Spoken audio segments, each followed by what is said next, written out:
In this video, we're going to break down every Family Guy character from least to most normal. Let's get started. First up we got Stewie Griffin, least normal, a 1-year-old with adult intelligence. Stewie Griffin is a baby who shouldn't be able to do anything babies do. Most 1-year-olds work on basic skills like walking and saying simple words. Stewie speaks in complete sentences with a British accent and yells at people using advanced vocabulary. When his gums hurt from teething, he doesn't just cry, he screams, "Arr, damn it," to the bowels of bloody hell. His mother Lois simply notes, "Well, the baby's up," like this is completely normal. His vocabulary alone separates him from every other character. When someone powders him with the wrong substance, he yells, "No, no, no, you imbecile. That's not talc, that's paprika," before urinating on his father as revenge. He tells people to be silent by calling them a contemptible shrew. These aren't words babies know. These aren't even words most adults use regularly. Musical knowledge beyond his years. Stewie demonstrates expertise in classical music that would impress professional musicians, referencing Wolfgang Amadeus Mozart's rival Antonio Salieri, a composer most people have never heard of. This shows Stewie doesn't just play piano, he understands musical theory and classical music history at an advanced level. When his mother comments that his gums must be sore from teething, Stewie responds sarcastically, "Oh, you're so observant, aren't you? Are you a detective?" "Yes, my gums are sore." The sarcasm and sentence structure reveal someone operating at adult intelligence levels while dealing with infant problems. The time machine that actually works. Stewie's greatest achievement is building a functional time machine. This isn't a toy or imagination, is the device genuinely alters reality. In one situation, the machine malfunctions and reverses the entire flow of time for everyone in Quahog. People start experiencing events backward, walking in reverse, and having conversations in opposite order. The backwards time situation proves the machine works on a fundamental level. When Lois changes Stewie's diaper during this reverse timeline, he experiences the horror in real time. She removes a clean diaper and puts the dirty one back on him. Stewie screams, "Daw, get that poop-filled thing away from me. No, oh God, it's cold." As the soiled diaper returns to his body, he yells, "Damn right, I do. Now get this turd-filled sack off. Oh God, it just went back in my body," as he realizes what's happening. This moment shows how the time reversal affects everyone differently. Adults experience it as a strange phenomenon they observe. Stewie, stuck in a baby's body with an adult mind, suffers through genuinely disgusting situations he can articulate but can't prevent. Understanding time travel mechanics. When Brian breaks Stewie's time machine by using it without permission, Stewie immediately understands what happened. He examines the machine and explains, "Somehow, my machine seems to have reversed the direction of time." Brian doesn't understand, so Stewie tries to clarify, but Brian still looks confused until he sees someone walking backward, putting a quarter back on the ground instead of picking it up. Stewie's ability to diagnose complex temporal mechanics shows his intelligence operates at a level most scientists couldn't reach. He built the machine, understands how it works, recognizes when something's wrong, and knows how to fix it. The fact that he does this while also dealing with normal baby problems like teething and diaper changes makes the contrast even more extreme. Experiencing history backward. The backwards time incident forces everyone to relive major events in reverse. Stewie and Brian watch as Cleveland floats up into his bathtub while his destroyed house repairs itself around him. Cleveland yells, "No, no, no, no, no," as he rises back into the tub, undoing his famous falling scene.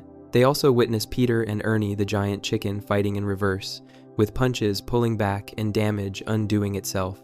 Stewie comments on this casually, noting, "You know, that chicken's kid is in my preschool class. I don't really want to be friends with him, but he knows a lot of chicks." Even during a temporal crisis, Stewie maintains his sophisticated social observations and makes wordplay jokes. The most traumatic reversed event happens when they experience the ipecac vomiting scene backward.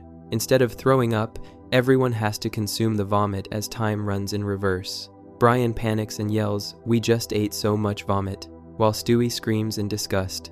Despite his intelligence, Stewie still experiences physical revulsion like anyone else would, showing he has adult understanding trapped in a body that reacts like a baby's. Meeting himself from different times. Stewie's time travel creates situations where multiple versions of himself exist simultaneously.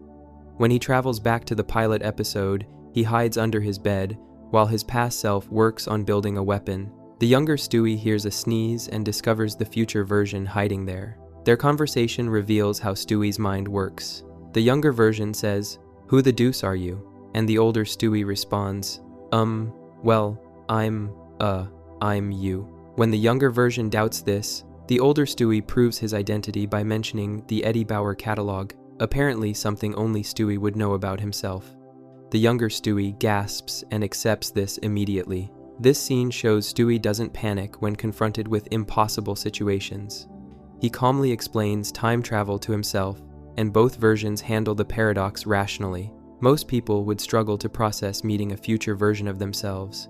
Stewie treats it as a minor inconvenience, creating the universe by accident. During one time travel adventure, Stewie and Brian get stuck outside normal space-time. To escape, Stewie overloads his return pad, creating a massive explosion. Later, through research, Stewie discovers that explosion was the Big Bang, the event that created the entire universe. This revelation means Stewie didn't just build a time machine, he accidentally became responsible for all of existence. A baby created reality itself through his technological experiments. When he explains this to Brian, he states it matter-of-factly. After research, Stewie finds out that his explosion was the Big Bang and that he created the universe. The casual way Stewie processes this information shows how far beyond normal his thinking operates. Most people would have an existential crisis, learning they created the universe. Stewie treats it as an interesting fact about his past actions. Handling multiple timeline paradoxes. The time travel creates increasingly complex situations. At one point, dozens of different versions of Stewie and Brian appear from various timelines, all trying to prevent each other from changing the past. The chaos builds until the original Stewie steps onto a trash can and yells, "All right, everybody, shut the hell up." He then organizes a democratic vote among all the different versions. "All right, this is bullshit. All right, I can't follow what's going on anymore. I'm assuming the rest of you can't either. So, let's make this easy and take a vote. How many think we should prevent 9/11? Raise your hands." After counting, he announces the results and implements the majority decision. This moment demonstrates Stewie's leadership and problem-solving abilities.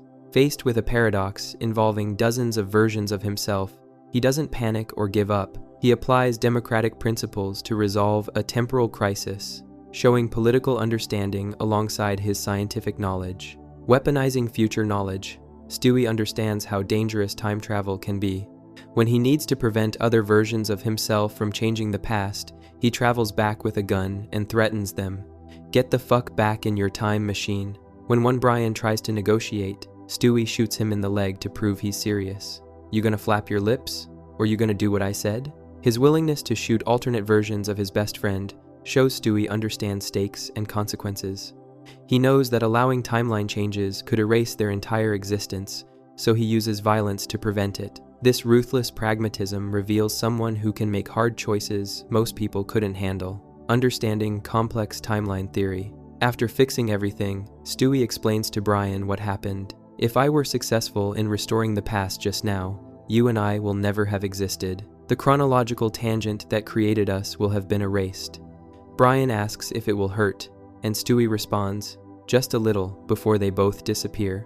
His grasp of temporal mechanics allows him to predict their own erasure from existence. He understands that fixing the timeline means the version of themselves who fixed it will cease to exist, a paradox most people couldn't comprehend, let alone explain clearly to someone else. Observing his own past. When Stewie travels back to the pilot episode, he notices details about how the show used to work. He sees his family standing silently for long periods and realizes, oh, they're doughy. They're setting up fucking cutaways. He comments on how the show's structure has changed. Yeah, now we just return text messages and screw around and whatnot. This meta-awareness extends beyond the fourth wall. Stewie doesn't just know he's in a TV show. He analyzes how the show's writing has evolved over time. He notices his past self's voice and appearance, commenting, "You look like a prize at some Mexican church carnival." He even points out animation errors. Peter's eye did that weird creepy thing where it went over his nose. Social observations from preschool. Despite his intelligence, Stewie still attends preschool and interacts with other children. When seeing Ernie the giant chicken during the backwards time incident, he mentions that chicken's kid is in my preschool class. He adds, "I don't really want to be friends with him, but he knows a lot of chicks," making a pun about chickens while discussing social networking strategies. This reveals Stewie navigates normal childhood social situations while operating at adult intelligence. He attends preschool but analyzes his classmates strategically, deciding relationships based on social benefits rather than genuine friendship. Most preschoolers pick friends based on who shares toys. Stewie evaluates social capital, dealing with baby problems, using adult solutions. Throughout everything, Stewie still faces normal baby problems. His teeth hurt from teething, he needs diaper changes, he gets carried around by his mother, but he processes these experiences with adult awareness and vocabulary, creating a bizarre contrast between his circumstances and his reactions. When someone shakes him, he doesn't just cry, he demands, shake me like a British nanny," combining his discomfort with a reference to British childcare practices. This mixing of infant needs with sophisticated cultural knowledge defines Stewie's abnormality. The impossible combination. Stewie Griffin represents an impossible combination of baby and genius, infant and inventor, helpless child and universe creator. He built working time machines, accidentally created existence itself, and manages multiple timeline paradoxes while dealing with teething pain and dirty diapers. His intelligence allows him to understand complex physics, compose classical music, and lead multiple versions of himself through democratic voting. His vocabulary surpasses most adults. His problem-solving abilities exceed professional scientists. Yet, he exists in a 1-year-old's body, subject to all the physical limitations and indignities that come with being a baby. The transcripts show someone operating completely outside normal human development. Babies don't reference classical composers. Toddlers don't build functional technology. Infants don't comprehend temporal mechanics. Stewie does all of this while experiencing life as a baby, creating the most abnormal character in the entire show. No other character comes close to this level of impossibility. A talking dog stretches belief, but animals can be trained to perform complex tasks. An intellectually disabled father reflects real conditions some people experience. A baby who builds time machines and creates the universe exists purely in the realm of cartoon fantasy, making Stewie Griffin the absolute least normal character in Family Guy. Before we move on, make sure to subscribe if you're enjoying this breakdown. Moving on, we have Brian Griffin, the dog who acts human, a pet that drives and drinks. Brian Griffin is a white Labrador who walks on 2 legs, drives a car, and drinks alcohol. Most dogs spend their time barking, chasing squirrels, and eating from bowls on the floor. Brian reads books, has political opinions, and gets drunk at bars. When Peter offers him drugs, Lois asks, "Peter, are you offering Brian drugs?" Like it's a normal question to ask about the family pet. The way Brian talks separates him completely from normal dog behavior. He doesn't bark or make dog sounds. He speaks in complete sentences with perfect grammar and uses sarcasm constantly. When a cop brings him home for not wearing a leash and tells him, "You behave, little fella, you hear me?" Brian responds sarcastically, "Oh lordy, lordy, I'll never roam again," then immediately switches to his normal voice and calls the cop a jackass. This shows Brian understands he's being treated like a pet when he's actually intelligent enough to mock the system. He knows leash laws are degrading but has to follow them anyway because legally he's still just a dog, fighting with his owner like an equal. Brian and Peter argue like roommates, not like owner and pet. When the family can't afford an air conditioner during a heat wave, Brian criticizes Peter directly. "Oh, look at you, big man, can't even afford to buy an air conditioner for your family." Peter responds by calling Brian a bitch, treating him as an equal in the argument rather than as a pet who should obey. Later, when tensions rise, Brian says, "I'll be on the veranda since you're already on the cross," making a crucifixion reference to mock Peter for acting like a martyr. This level of verbal combat requires understanding metaphor, religious imagery, and sarcasm. Regular dogs can't construct insults. Brian weaponizes language like a person would. Their relationship dynamic switches constantly between owner-pet and friend-friend. Peter tells Brian, "Hey, he's the law outside this house. just like I'm the law inside this house. And you better start obeying both of us. This attempts to establish dominance, treating Brian like property, but Brian immediately fires back with the air conditioner insult, refusing to accept subordinate status. Political beliefs and ideology. Brian holds strong political opinions and expresses them loudly. When he learns Rush Limbaugh is coming to town, he rants, "Why is Limbaugh coming here? Don't they have bookstores at the Nazi fascist fat camp where he is a counselor?" He fumbles over his words in anger, showing genuine emotional reaction to political figures. Stewie even offers him a second attempt. "I tell you what, Brian, if you want, we'll give you another crack at that." This treats Brian's political rant like it needs good delivery, as if he's performing for an audience rather than just expressing dog thoughts. Brian describes Limbaugh as awful and claims, "This guy single-handedly set political discourse back 100 years. He vows to go down there and give that bastard Limbaugh a piece of mind." A dog planning to confront a political commentator at a book signing reveals intelligence that goes beyond trick training or learned behavior. Brian forms complex political opinions and takes action based on ideology. His liberal views come through clearly. When temporarily converted to conservatism after reading Limbaugh's book, he prays sarcastically, "Dear God, who definitely exists, we your people, who have been on this planet for 6,000 years and not a second more, we thank you for this bounty and keeping the Congress primarily white through Christ our Lord." This prayer mocks conservative religious beliefs while demonstrating Brian's ability to perform satire. Understanding media and entertainment. Brian consumes media like a person. He sits with the family watching an 8 is Enough reunion show, understanding the references and following the plot. The show within the show features a father beating his daughter while others laugh, and Brian processes this as entertainment rather than as threatening behavior a dog might react to instinctively. When Chris mentions that Fox News reported Rush Limbaugh was a fictional character played by Fred Savage, Lois explains, "Then it's a lie. Everything Fox News says is a lie." Brian has very good hearing and joins this media criticism discussion, understanding the concept of biased news sources and propaganda. Regular dogs hear well too, but they don't analyze journalistic integrity. Brian even appreciates art. He looks at something Stewie shows him and comments on it being a tasteful nude called A Saucy Outing in Tottenham Court Square. This demonstrates aesthetic judgment and cultural knowledge. He knows what constitutes tasteful versus vulgar art, understands titles and artistic movements, and discusses these concepts with a baby who shares his sophistication, exhibiting dog instincts despite intelligence. Despite his human-level intelligence, Brian still shows dog behavior occasionally. At one point, he puts his head down and stares at a brown paper bag, sniffing it because he thinks there's food inside. Peter yells, "No," stopping him. Brian responds, "Ah, oh well," and gives up immediately. This moment reveals the contradiction at Brian's core.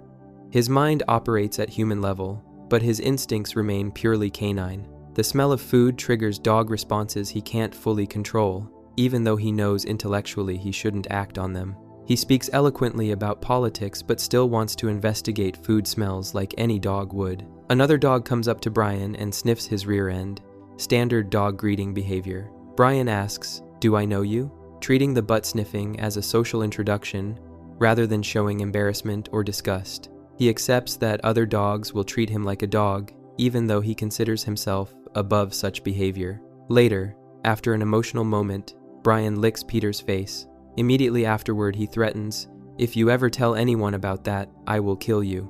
The licking was pure dog instinct, showing affection through a dog behavior. Brian's embarrassment about it shows he considers such actions beneath his dignity, but he can't always suppress his canine nature. When another character comments, "I see somebody's been neutered," Brian doesn't deny it or get offended. He's been surgically altered like a regular pet, accepting this medical procedure that removes reproductive capability. A human would find this deeply violating, but Brian treats it as a simple fact of his existence, experiencing humiliation over pet status. The leash law situation reveals Brian's deepest frustration. He argues against the law in front of a council, but his articulate defense doesn't matter. One councilman admits, "Mr. Griffin, this dog is a danger to society." albeit an articulate and charismatic one. But the law is the law and can't be circumvented by pretty words. The councilman recognizes Brian's intelligence and charm, but still treats him as property that must follow animal control regulations. Peter then bribes them.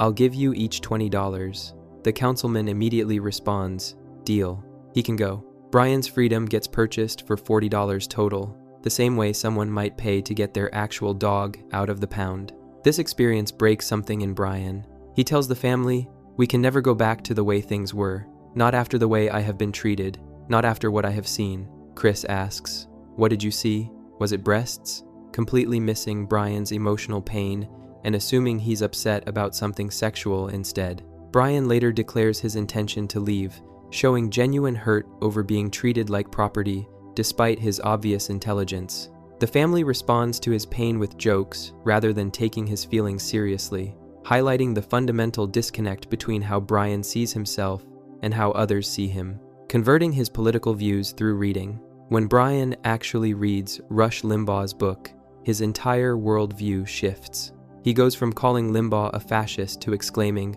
"Oh my God, Rush Limbaugh was right. Conservative republicanism is the answer." This demonstrates Brian's mind works like a human's, capable of changing beliefs based on new information, even when that information contradicts his previous positions. The conversion even gets positive reaction from outside the show. Stan Smith from American Dad watches this happen on TV and says, good for Brian," a cross-show reference that treats Brian's political journey as noteworthy enough to comment on. After Limbaugh bails Brian out of jail and they talk, Brian returns to liberalism. He tells Limbaugh, "I think you're a bone-headed fascist corporate shelling blowhard." Limbaugh fires back, "Look, you little smartass, I think you are a godless, socialist, pot-smoking, maggot-infested member of the Blame America First crowd, and I think you want the terrorists to win." This exchange treats Brian as a political opponent worthy of serious insults rather than as a dog. The accusations, aka being godless, socialist, pot-smoking, only make sense directed at someone capable of holding ideological positions. Limbaugh doesn't talk down to Brian or acknowledge his species. He engages him as an intellectual equal, which validates Brian's self-image even while insulting him, giving Limbaugh a poetic farewell. When Brian asks if he'll ever see Limbaugh again, Limbaugh delivers a speech. "Oh, I'll be around. Wherever there's a rich white guy in need of another tax break, I'll be there. Wherever there's a brain-dead woman in need of expensive life support her husband doesn't want, I'll be there. Wherever there's a country that needs to be invaded for reasons that don't exactly pan out, I'll be there too." Brian understands this parody of the grapes of wrath and accepts it as a fitting goodbye. He recognizes the literary reference, appreciates the political commentary, and responds appropriately. This conversation requires shared cultural knowledge that goes far beyond anything dogs typically comprehend. Understanding family dynamics he's not part of. Brian observes the Griffin family like an outsider, even though he lives with them. When Lois shows concern about Stewie seeing a news report about Rush Limbaugh, she says, "Don't let Brian see this, because she knows it will upset him." Brian responds, "I have very good hearing," demonstrating he's always listening even when not directly included in conversations. This reveals Brian's strange position in the household. He's aware enough to follow conversations not directed at him, but excluded enough that family members discuss him in the third person while he's present. He exists between family member and pet, never fully belonging to either category. When the family experiences heat exhaustion, everyone complains. Meg says, "It is so hot out there," and the entire family responds in unison, "How hot is it?" including Brian. This shows he participates in family rituals and understands their comedic timing. He's integrated enough to join group responses, but separate enough that Peter can threaten him with authority. The contradiction that defines him. Brian Griffin represents an impossible contradiction, ADA. A dog with human intelligence trapped in a dog's body and legal status. He drives cars but gets fined for not wearing a leash. He holds political opinions but gets neutered like any pet. He argues eloquently but still licks faces instinctively. The transcripts show someone fully aware of this contradiction and deeply frustrated by it. When Peter establishes himself as the law inside this house, Brian can only respond with insults because legally he has no power. When council members acknowledge his intelligence but still enforce animal control laws, Brian can only watch Peter bribe them for his freedom. His attempts to be taken seriously as an intellectual constantly clash with reality. He plans to confront Rush Limbaugh but first gets distracted by a paper bag that might contain food. He delivers sophisticated political analysis but still gets addressed as "little fella" by police officers. He understands art and literature but sleeps on a dog bed. Normal dogs don't experience this conflict because they lack the intelligence to recognize their limitations. Brian's genius creates his suffering. He knows he's smarter than most humans around him but can't escape being treated like property because his species determines his legal status regardless of his capabilities. The show uses this contradiction for comedy, but the transcripts reveal genuine tragedy underneath. Brian can never fully be human despite thinking like one, and he can never return to simple dog existence because his intelligence won't allow it. He exists permanently between two categories, belonging fully to neither, creating the second most abnormal character in Family Guy after Stewie himself. Before we move on, make sure to subscribe if you're enjoying this breakdown. Moving on to Glenn Quagmire, the sex addict who can't stop. A man defined by one thing, Glenn Quagmire's entire existence revolves around sex. His famous catchphrase, "giggity giggity," signals that he's thinking about sex, which happens constantly. When a fish accidentally goes down Loretta's blouse, she tells him, "You're gonna have to reach in the cookie jar." Quagmire hesitates briefly, saying, "You're my best friend's wife," but then immediately agrees, "Reach in there, all right." He knows it's wrong but can't help himself. Loretta encourages him further, "Yeah, you go in and get that. Show that fishy who's boss." When Cleveland walks up, Quagmire acts like nothing happened. After Cleveland leaves, Loretta says, "You name the time and the place, little neck." This shows Quagmire will pursue sex even with his best friend's wife, crossing fundamental friendship boundaries without serious hesitation. Sleeping with his best friend's wife. The transcripts reveal Quagmire actually has sex with Loretta, Cleveland's wife. When Peter and Brian hear screaming and rush over, Peter bursts in announcing Peter Griffin, temporary suspended CPR, then stops mid-sentence, seeing what's happening. Brian immediately says, "We should go." Peter doesn't understand what he saw. He tells Brian, "Boy, that was embarrassing, huh? Walking in on Loretta and Cleveland having sex." Brian tries to correct him, but Peter continues, "You know, for a large, heavy-set black guy, Cleveland's got a cute little white ass." Brian finally explains clearly that wasn't Cleveland, it was some white guy. Inside the house, Quagmire sits up asking, "What was that?" Loretta tells him, "Shut up and put some more of that sugar in my bowl." Quagmire then thinks in voiceover, "Oh God, I'm screwed. This is worse than the time I had to fess up to the nation." He imagines himself as Bill Clinton confessing, "My fellow Americans, I have not been entirely truthful with you. I did jigogity that girl. I geschmoy gedide her giflavity with my gugus, and I am sorry." This comparison shows Quagmire understands the severity of his actions. He knows sleeping with Cleveland's wife will destroy their friendship. He knows it's a massive betrayal, but he did it anyway because his sexual impulses override his loyalty and morality. Naming his daughter after a sex act. When Quagmire discovers he has a baby daughter left on his doorstep, he eventually names her. Lois asks, "Have you given her a name yet?" Quagmire responds, "Yeah, I named her Anna Lee, but I'm probably just going to call her Anal for short." Peter laughs and says, "That's funny." Quagmire thanks him for appreciating the joke. This reveals how deeply sex pervades Quagmire's thinking. He can't even name his own daughter without making it sexual. Most parents choose names with meaning or family significance. Quagmire picks a name specifically, so the nickname references a sex act.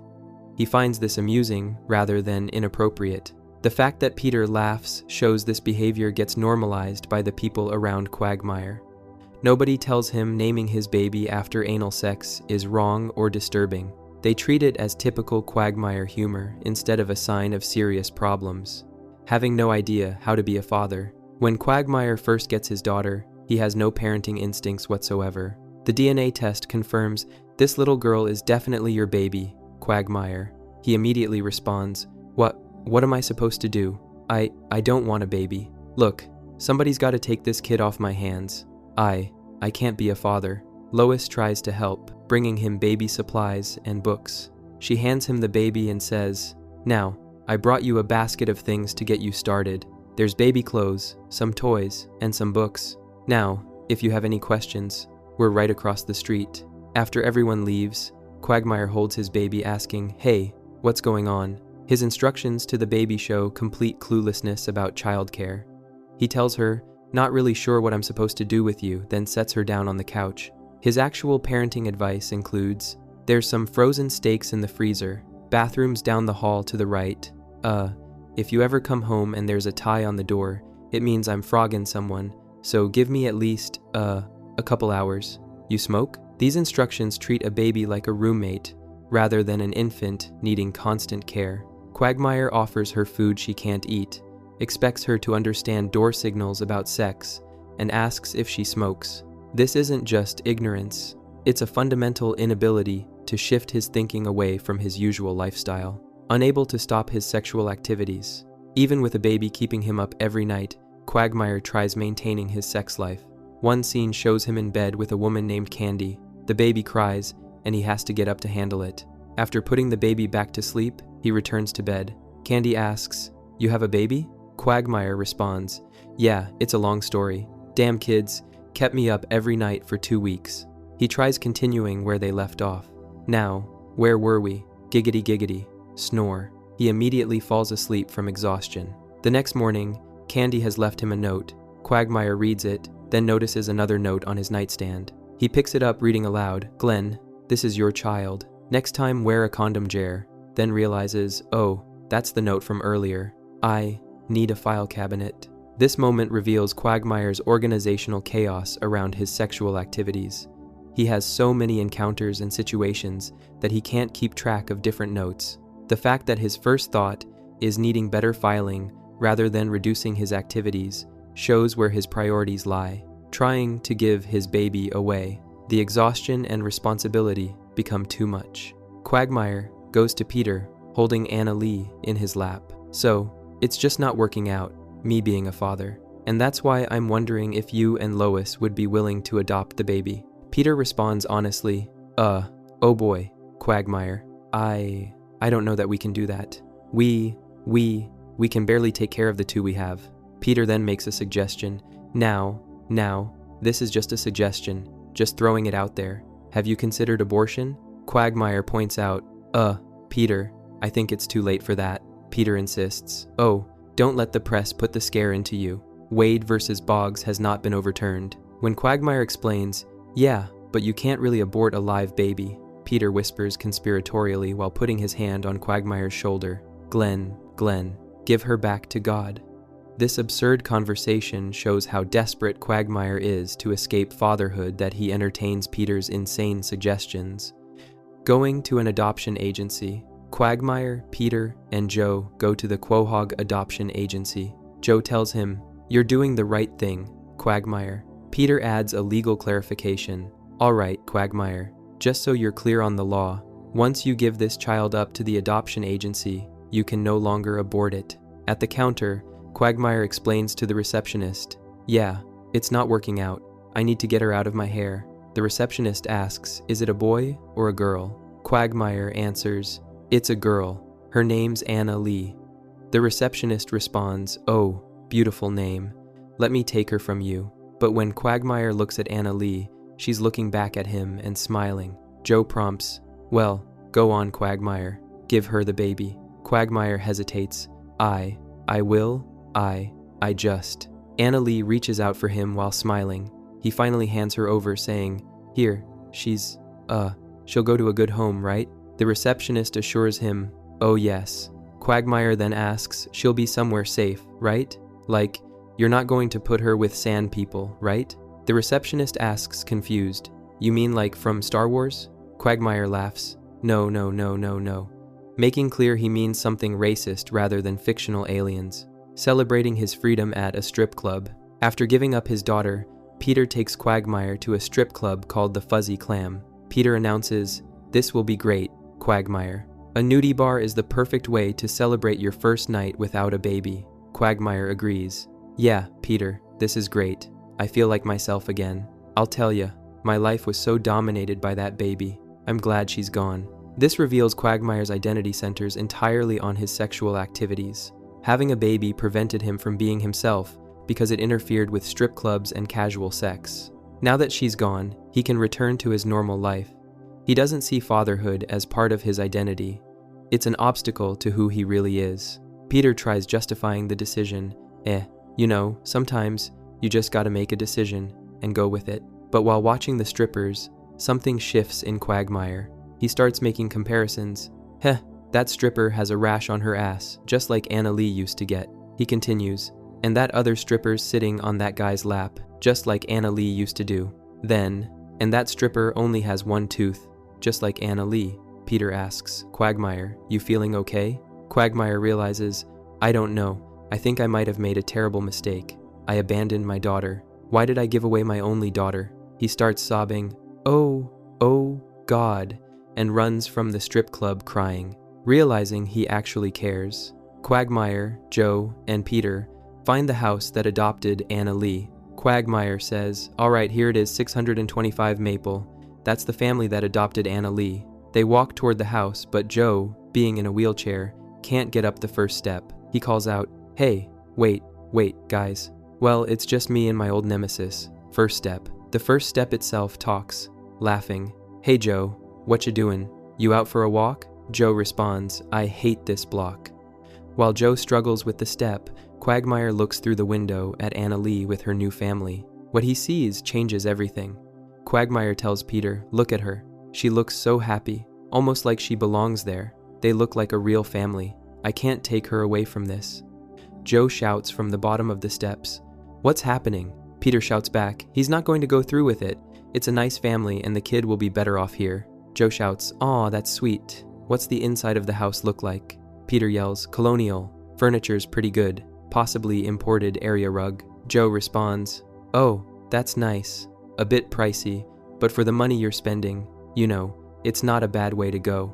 Peter agrees. Yeah, for the money. Then asks Quagmire in a normal voice, you ready to go, Quagmire? Making a selfless decision. As they walk away, Peter says, I got to tell you, I think you did a good thing. Quagmire explains his reasoning. Well, I guess I just realized it's not about me. This family is what's best for Anna Lee. This is her home now. I got to let her go. Peter tells him, I'm proud of you, Quagmire. This represents genuine character growth. Quagmire put someone else's needs above his own desires for the first time shown in these transcripts. He wanted his daughter back, but recognized she'd have a better life with the adoptive family. That decision required seeing beyond his own feelings. But the ending reveals his fundamental nature hasn't changed. Quagmire says, thanks man. Hey, who knows? Maybe I'll bump into her in 18 years. Peter responds, shocked. What? Quagmire clarifies, did you really think I was going to change that much?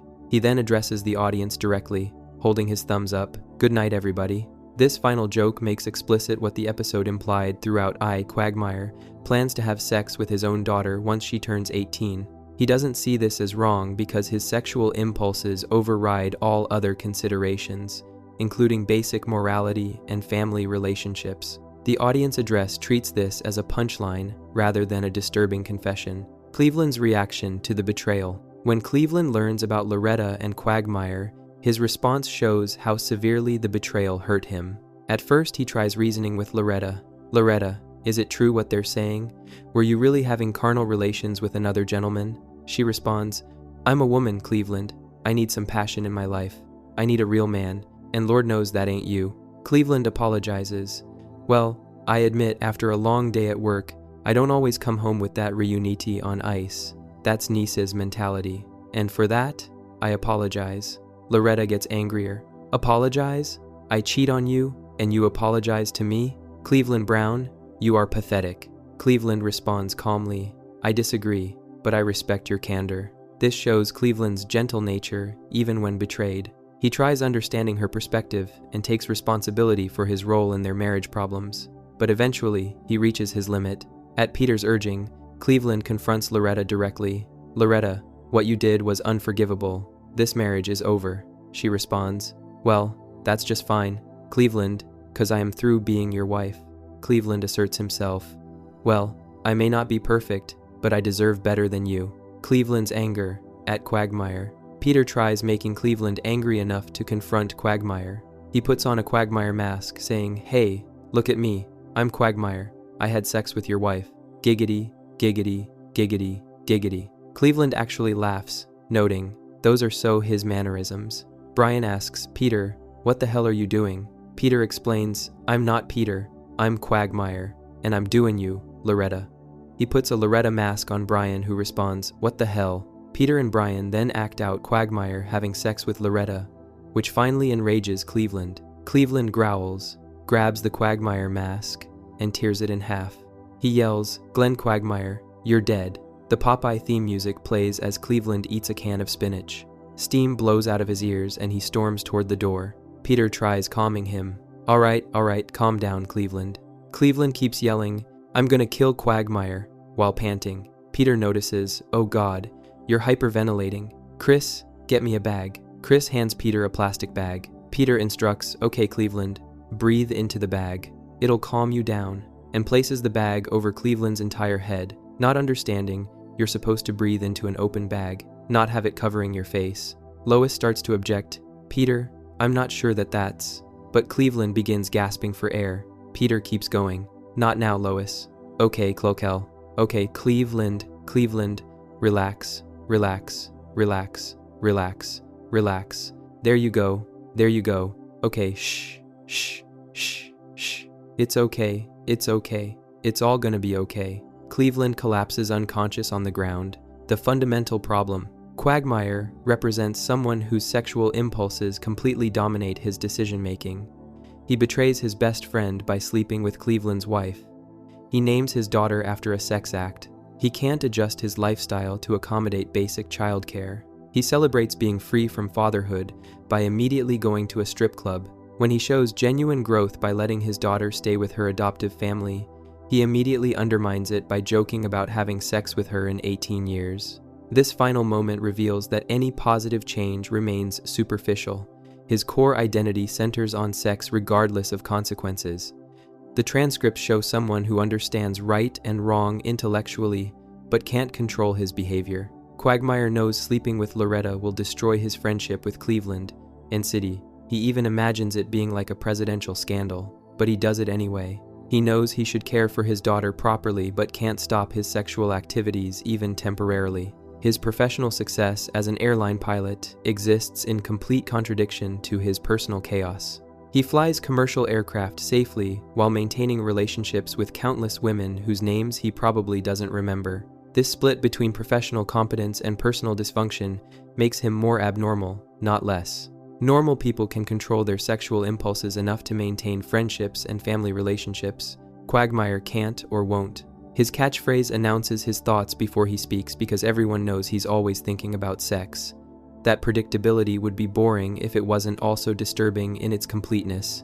Quagmire has no other defining characteristics beyond sexual obsession, making him fundamentally abnormal in ways that go beyond simple exaggeration. Before we move on, make sure to subscribe if you're enjoying this breakdown. Moving on to Peter Griffin, the man who can't think straight. Pretending his son is dying for a TV show. Peter's stupidity reaches criminal levels when he decides to lie about Chris dying just to get a television show back on the air. The show Gumball 2 Gumball gets canceled, and Peter tells Chris, "I just thought of a way to get the Gumballs back on the air." Chris responds excited, "All right, Dad." Peter explains, "All we gotta do is tell a little white lie. Just go with it." He then calls the Grant a Dream Foundation, saying, "My son Chris is dying." Chris panics, screaming, "Holy crap, no, oh my God," thinking something actually happened to him. Peter clarifies that was the lie. Chris realizes, "Oh, you sly boots," and goes along with it. This plan requires Peter to fake medical documentation. When Chris goes to school, his teacher, Mr. McLeod, tells students to start their test. Chris says, Mr. McLeod, I didn't study for the test, but I got a good reason. I'm dying." The teacher responds, "Griffin, that's the lamest excuse I've heard since Steinberg's Jewish high holiday crap." But Chris shows him a certificate. Mr. McLeod reads it shocked. "My God, tumor syphilis itis osis," and he still comes into school. "You're excused from the test, you brave boy." This proves Peter created fake medical documents for a disease that doesn't exist. Tumor syphilis itis osis, which the teacher somehow believes is real. The lie works. Peter gets what he wanted, and the show returns to television. He watches it with Chris, completely satisfied with his scheme. Lois eventually discovers the truth and confronts him. "You pretended Chris was dying to save a TV show? You're a monster." Brian agrees. "Thank you." Peter defends himself to Lois earlier by saying, "Lois, anyone who wouldn't pretend their own son is dying to get the Gumballs back on TV is a racist." There, I said it. This shows Peter's complete inability to understand morality or logic. He equates not lying about terminal illness with racism, making an absurd connection that only makes sense in his broken thought process. Not knowing which child is his firstborn. When plagues start happening because people worship Peter like a god, Brian warns him about the final plague. Brian explains, "Peter, the final plague is the death of the firstborn son." Peter responds worried, "Oh no, Stewie." Brian corrects him, "The firstborn son." Peter then guesses, "Meg," Brian clarifies, "your wife." Peter finally guesses correctly, "Chris." This exchange reveals Peter doesn't know the birth order of his own children. He thinks Stewie, the baby, came first. Then he guesses Meg, his daughter. He only gets to Chris, his actual firstborn son, after Brian gives him multiple hints. A father not knowing which child was born first shows fundamental cognitive problems beyond normal forgetfulness. The scene continues with Peter completely missing Brian's point about danger. He focuses on guessing the right child, instead of understanding that his firstborn might die. His brain can't process both the concept of birth order and the concept of danger simultaneously. Believing the Bible was written 200 years ago, when Lois tries explaining why people shouldn't worship Peter, she references the 10 Commandments. Peter dismisses this, saying, "Oh, come on, Lois. Those were written like 200 years ago. Times have changed." He genuinely believes the 10 Commandments, religious texts thousands of years old, were written in the 1800s. Lois corrects him, "It's one of the 10 Commandments," but Peter doesn't care about the actual religious significance. He thinks 200 years makes something outdated and irrelevant. His understanding of history, religion, and time all exist in a confused jumble where nothing makes chronological sense. When confronted about whether God wants people worshiping someone else, Peter asks, "When did God ever say he didn't want someone else being worshipped like him?" Lois answers, "It's one of the 10 Commandments." Peter's response shows he doesn't understand the basic rules of the religion he apparently follows. Getting confused. During simple conversations. Peter's conversations with Chris reveal his inability to follow basic logic. Chris asks, "Are you sure this'll work?" referring to the fake dying scheme. Peter responds, "Chris, this is just another one of your crazy schemes." Chris points out correctly, "But this whole thing was your idea." Peter says, "You'll find out." Chris tries again, "Dad, you're not making any sense." Peter responds, "You just leave that to me." This exchange shows Peter losing track of who suggested what within seconds. He blames Chris for his own idea, then, when corrected, gives an answer that doesn't address the confusion. Later, Peter makes another nonsensical statement to Chris. "Chris, everything I say is a lie, except that, and that, and that, and that, and that, and that, and that." This creates an impossible logical paradox. If everything he says is a lie, then that statement itself is a lie, meaning something he says is true. But Peter doesn't understand he's created a paradox. He just keeps adding exceptions without grasping that his statement undermines itself. Misunderstanding, family relationships. Peter tells Lois, "I want to have the kind of father and son relationship that the Gumballs have." Lois corrects him, "Peter, the Gumballs are brothers." Peter immediately accuses her, "Oh, nice. Lois, just because they're black, we can't learn anything from them?" He genuinely thought 2 brothers were father and son, then when corrected, accused Lois of racism. His brain made a wrong assumption about a relationship, then when given correct information, jumped to an unrelated accusation instead of simply accepting the correction. This pattern repeats throughout. Peter makes errors, gets corrected, then responds with something that has nothing to do with the original mistake. He does this again when discussing his past. Peter says to Chris, "Hey Lois, give Chris a break. I mean, no TV?" So he failed a class. It's not like he felt up his cousin in the garage that Thanksgiving when I was 19. This reveals Peter molested a family member, but he brings it up casually, as if it's a normal comparison to failing a class. Eating his friend's legs. When Peter, Joe, Quagmire, and Cleveland get stranded on a deserted island in The Perfect Castaway, Peter's survival instincts go horribly wrong. The others notice Peter eating something. Quagmire asks, Hey, what's that? Peter tries hiding it. What? Cleveland accuses. You're eating something. Joe demands, you bastard, you have food? Peter denies it. I don't know what you're talking about. Joe grabs what Peter's eating and pulls, realizing, triple AHH, triple. Peter, you've been eating my legs? Peter tries minimizing it. See? Now this is why I didn't say anything. I knew you were gonna get like this. Joe screams, what the hell is wrong with you? Peter attempts responding, look, Joe, but Joe cuts him off. You've been eating me. Peter then suggests, okay, you know what? Let's just agree to disagree. This response shows Peter thinks eating his friend's legs is a matter of opinion rather than objectively wrong. He frames cannibalism as a disagreement between two people with different perspectives, as if Joe's anger is just one way of looking at the situation. The truly disturbing part is Peter acted like nothing was wrong while doing it.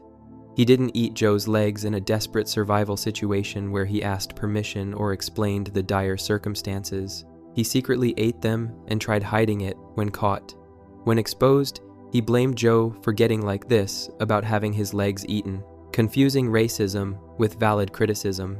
Lois tells Peter that Chris needs help with schoolwork. Peter protests, and Lois reminds him kids do better when parents take an interest in their schoolwork. I saw that on a 2-part report on Dateline Tuesday and Dateline Gattles Day. Peter asks, confused, what the hell is Gattles Day? Lois explains, NBC invented a new day so they could add another Dateline. Peter accepts this absurd explanation without question. He doesn't ask how networks can invent days of the week or why this would be physically possible. His brain just accepts Gattles Day as a real day that exists because a TV network wanted more programming slots. Earlier, when defending his lie about Chris dying, Peter told Lois, anyone who wouldn't pretend their own son is dying to get the Gumballs back on TV is a racist. There, I said it. He ends with, there, I said it, like he's made a brave statement instead of something completely illogical. This pattern shows up repeatedly. Peter calls people racist when they criticize him or point out his mistakes. He doesn't understand what racism actually means. He just knows accusing someone of racism makes them defensive, so he uses it as a weapon against any criticism regardless of whether race has anything to do with the situation. Not understanding his own actions have consequences. When people start worshiping Peter as a god and plagues begin happening, Brian tries explaining the danger. Brian says, Peter, this is the final plague. Peter responds, good, 'cause this is starting to get old. He's annoyed by the plagues rather than understanding he caused them. Brian clarifies, Peter, the final plague is the death of the firstborn son. Even after Peter eventually identifies Chris as his firstborn, he doesn't grasp that his actions created this danger. The cause and effect connection between accepting worship and bringing plagues doesn't register. Peter sees them as unrelated inconveniences rather than consequences of his choices. Lois tries explaining, Peter, these people are worshiping you. Don't you think there's someone who might resent that? A being who's all-knowing and all-powerful? Peter responds, well, someone's got a pretty high opinion of herself. He thinks Lois is talking about herself rather than God. His brain literally cannot make the connection between all-knowing and all-powerful being and the concept of God. When strange things happen, light bulbs going out, Brian getting fleas, Chris getting covered in pimples, Peter insists on normal explanations. Brian lists them as plagues from the Bible. Peter dismisses this. Oh, come on, Brian. There's a logical explanation for all those things. There was a power surge, you don't bathe, and Chris has had acne problems since the 4th grade. Brian finally loses patience and slaps Peter while yelling, God is pissed. Peter then asks, you gonna eat that stapler? Even after being slapped and told God is angry at him, his attention immediately shifted to whether Brian wants a stapler, showing his inability to maintain focus on important information. Buying useless things he doesn't need. Peter buys volcano insurance despite living in Rhode Island, nowhere near any volcanoes. A salesman tricks him easily. Lois later references this, and Peter defends the purchase without ever acknowledging that volcanoes aren't a threat in their location. The pattern continues with other purchases. Peter wastes money constantly on things that make no sense. When Lois says, I can't believe you squandered that money, I swear, sometimes I feel like I'm married to a child. She's accurately describing his decision-making capabilities. Peter responds, you better watch who you're calling a child, Lois, because if I'm a child, then do you know what that makes you? A pedophile. and I'll be damned if I'm gonna stand here and be lectured by a pervert. This shows his defense mechanism. When criticized validly, he creates absurd accusations to deflect. He takes her metaphor literally, then uses that literal interpretation to call her a criminal, getting Jack Daniels wrong. When Peter needs courage to talk to Lois, he says, "Don't worry, I'll talk to her after I get a little bit of courage from my old friend, Mr. Jack Daniels." He reaches for what appears to be a drink, then picks up the phone instead. "Mrs. Daniels? Mrs. Daniels? Is Jack in? What? Oh my God. When? Oh, I am so sorry." After hanging up, Peter explains, poor old Jack. He was a wise man, but he just loved playing with that wheat thresher. Always playing with that wheat thresher. This reveals Peter thinks Jack Daniels is a person he knows, not a brand of whiskey. He called someone's house asking for Jack Daniels and received news about a wheat thresher accident. Either Peter invented this entire phone call in his confused state, or he actually knows someone named Jack Daniels who died in a farm accident, and Peter conflates this person with the alcohol brand. Either explanation shows fundamental confusion about basic concepts. Not understanding basic sexual concepts. When bathing Stewie, Peter comments, "Hey Stewie, I see your bum." Stewie responds, "Well, take a good look, fat man. And while you're at it, take pictures so I have something to bring with me to court, you wretched pervert." Later, Meg says something about Stewie in the bath. Peter tells her, "Trust me, Meg. At his age, it's strictly involuntary." Peter somehow thinks Meg is concerned about Stewie having sexual responses as a baby when she's probably just reporting something innocent. His brain immediately goes to sexual explanations for baby behavior. This pattern appears elsewhere too. Peter's default assumption in many situations involves sexual content when none exists. His thought process jumps to inappropriate conclusions because he can't process information at a normal level. Playing I Never game wrong. On the island, Peter suggests playing I Never to pass time. He explains, "You gotta drink if you did the thing that the person says they never did." Cleveland starts, "I never slept with a woman with the lights on." Joe, Peter, and Quagmire drink. Joe continues, I never had sex with Cleveland's wife." Cleveland and Quagmire drink, revealing both slept with Loretta. Peter doesn't react to this massive revelation about his friends. He just continues the game, asking about sex at the airport. Peter keeps making the statements more absurd. "I never gave a reach around to a spider monkey while reciting the Pledge of Allegiance." Quagmire drinks. Joe asks, "I never picked up an illegal alien at Home Depot to take home and choke me while I touched myself." Quagmire drinks again. Peter's contribution, I never did the same thing, but with someone from Joann Fabrics." Quagmire responds, "Oh gee, this is ridiculous," before drinking and passing out. Peter then says, "Wow, he's out cold," and pulls out a marker. "Hey, let's write on him." Peter's statements during this game reveal his own bizarre experiences. When he says, "I never did something," and others drink, it means he's never done it but others have. But Peter's specific scenarios suggest these come from his own life somehow. His brain generates these extremely specific and disturbing scenarios, implying either he's done them himself or witnessed them. Writing threatening letters by accident. Peter writes to Fox asking them to bring back a show called Coach. He writes, "If you don't put Coach back on the air, I'll be really upset." The skillful acting of Craig T. Nelson will be missed a lot. Signed, Peter Griffin. Lois calls, "Peter, come help me with the groceries." Peter unknowingly spills whiteout correction fluid on the paper. This makes it read, "If you don't put Coach back on the air, I'll kill Craig T. Nelson." The letter gets sent and Craig T. Nelson shows up at Peter's door. Nelson asks, "Are you Peter Griffin?" Peter confirms, "Yes." Nelson then holds out a gun saying, "Make it quick." Peter understands. Nelson wants to be killed based on the threatening letter. Peter responds, thank me," before a frog jumps on his head, making him scream. He then clarifies, kidding.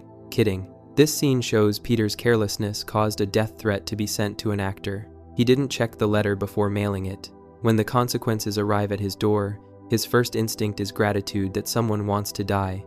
Then he corrects himself, remembering people worship him as a god. Even in this bizarre situation, Peter's responses don't match normal human reactions, looking like an Emmy. When Lois tells Peter that fanatics built a golden idol of him on their lawn, Peter looks at it and says, "I look like a freaking Emmy." He then addresses the camera directly. Hint, hint.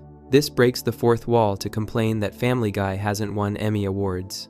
Peter sees a golden statue of himself and immediately thinks about television awards instead of the religious implications Lois mentioned. His priority system puts award show recognition above the fact that people literally worship him as a deity. He can't focus on the serious situation because his brain latches onto the statue's resemblance to a trophy, believing he read a book about this. When facing the worship situation, Peter tells Lois, "I'll handle it, Lois. I read a book about this sort of thing once." Brian asks skeptically, "Are you sure it was a book? Are you sure it wasn't nothing?" Peter insists, "Oh yeah." Brian questions whether Peter actually read a book, or whether Peter is confusing books with nothing, meaning Peter probably didn't read anything and just thinks he did. Peter's confident, "Oh yeah," suggests he truly believes he read a book about being worshipped as a god, when Brian is clearly pointing out that this never happened. The complete picture. Peter Griffin operates at a level of stupidity that creates constant danger for everyone around him. He fakes terminal illness for television shows. He eats his friends' legs and thinks it's a matter of opinion. He doesn't know which of his children was born first. He believes the 10 Commandments were written 200 years ago. He thinks Jack Daniels is a person who died in a farm accident.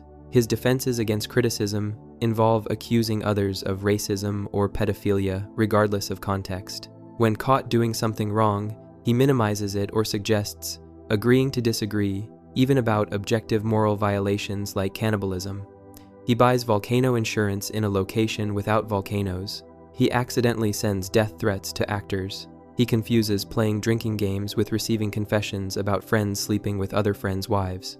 Every transcript reveals Peter functioning at a level that would make normal life impossible, yet he maintains employment, has a wife and children, and friends who tolerate him. This disconnect between his extreme cognitive limitations and his continued existence in society makes him one of the most abnormal characters in the show, not because of any supernatural abilities like Stewie or Brian, but because he represents an impossible combination of severe intellectual disability and functional daily life that could never exist outside cartoon logic. Before we move on, make sure to subscribe if you're enjoying this breakdown.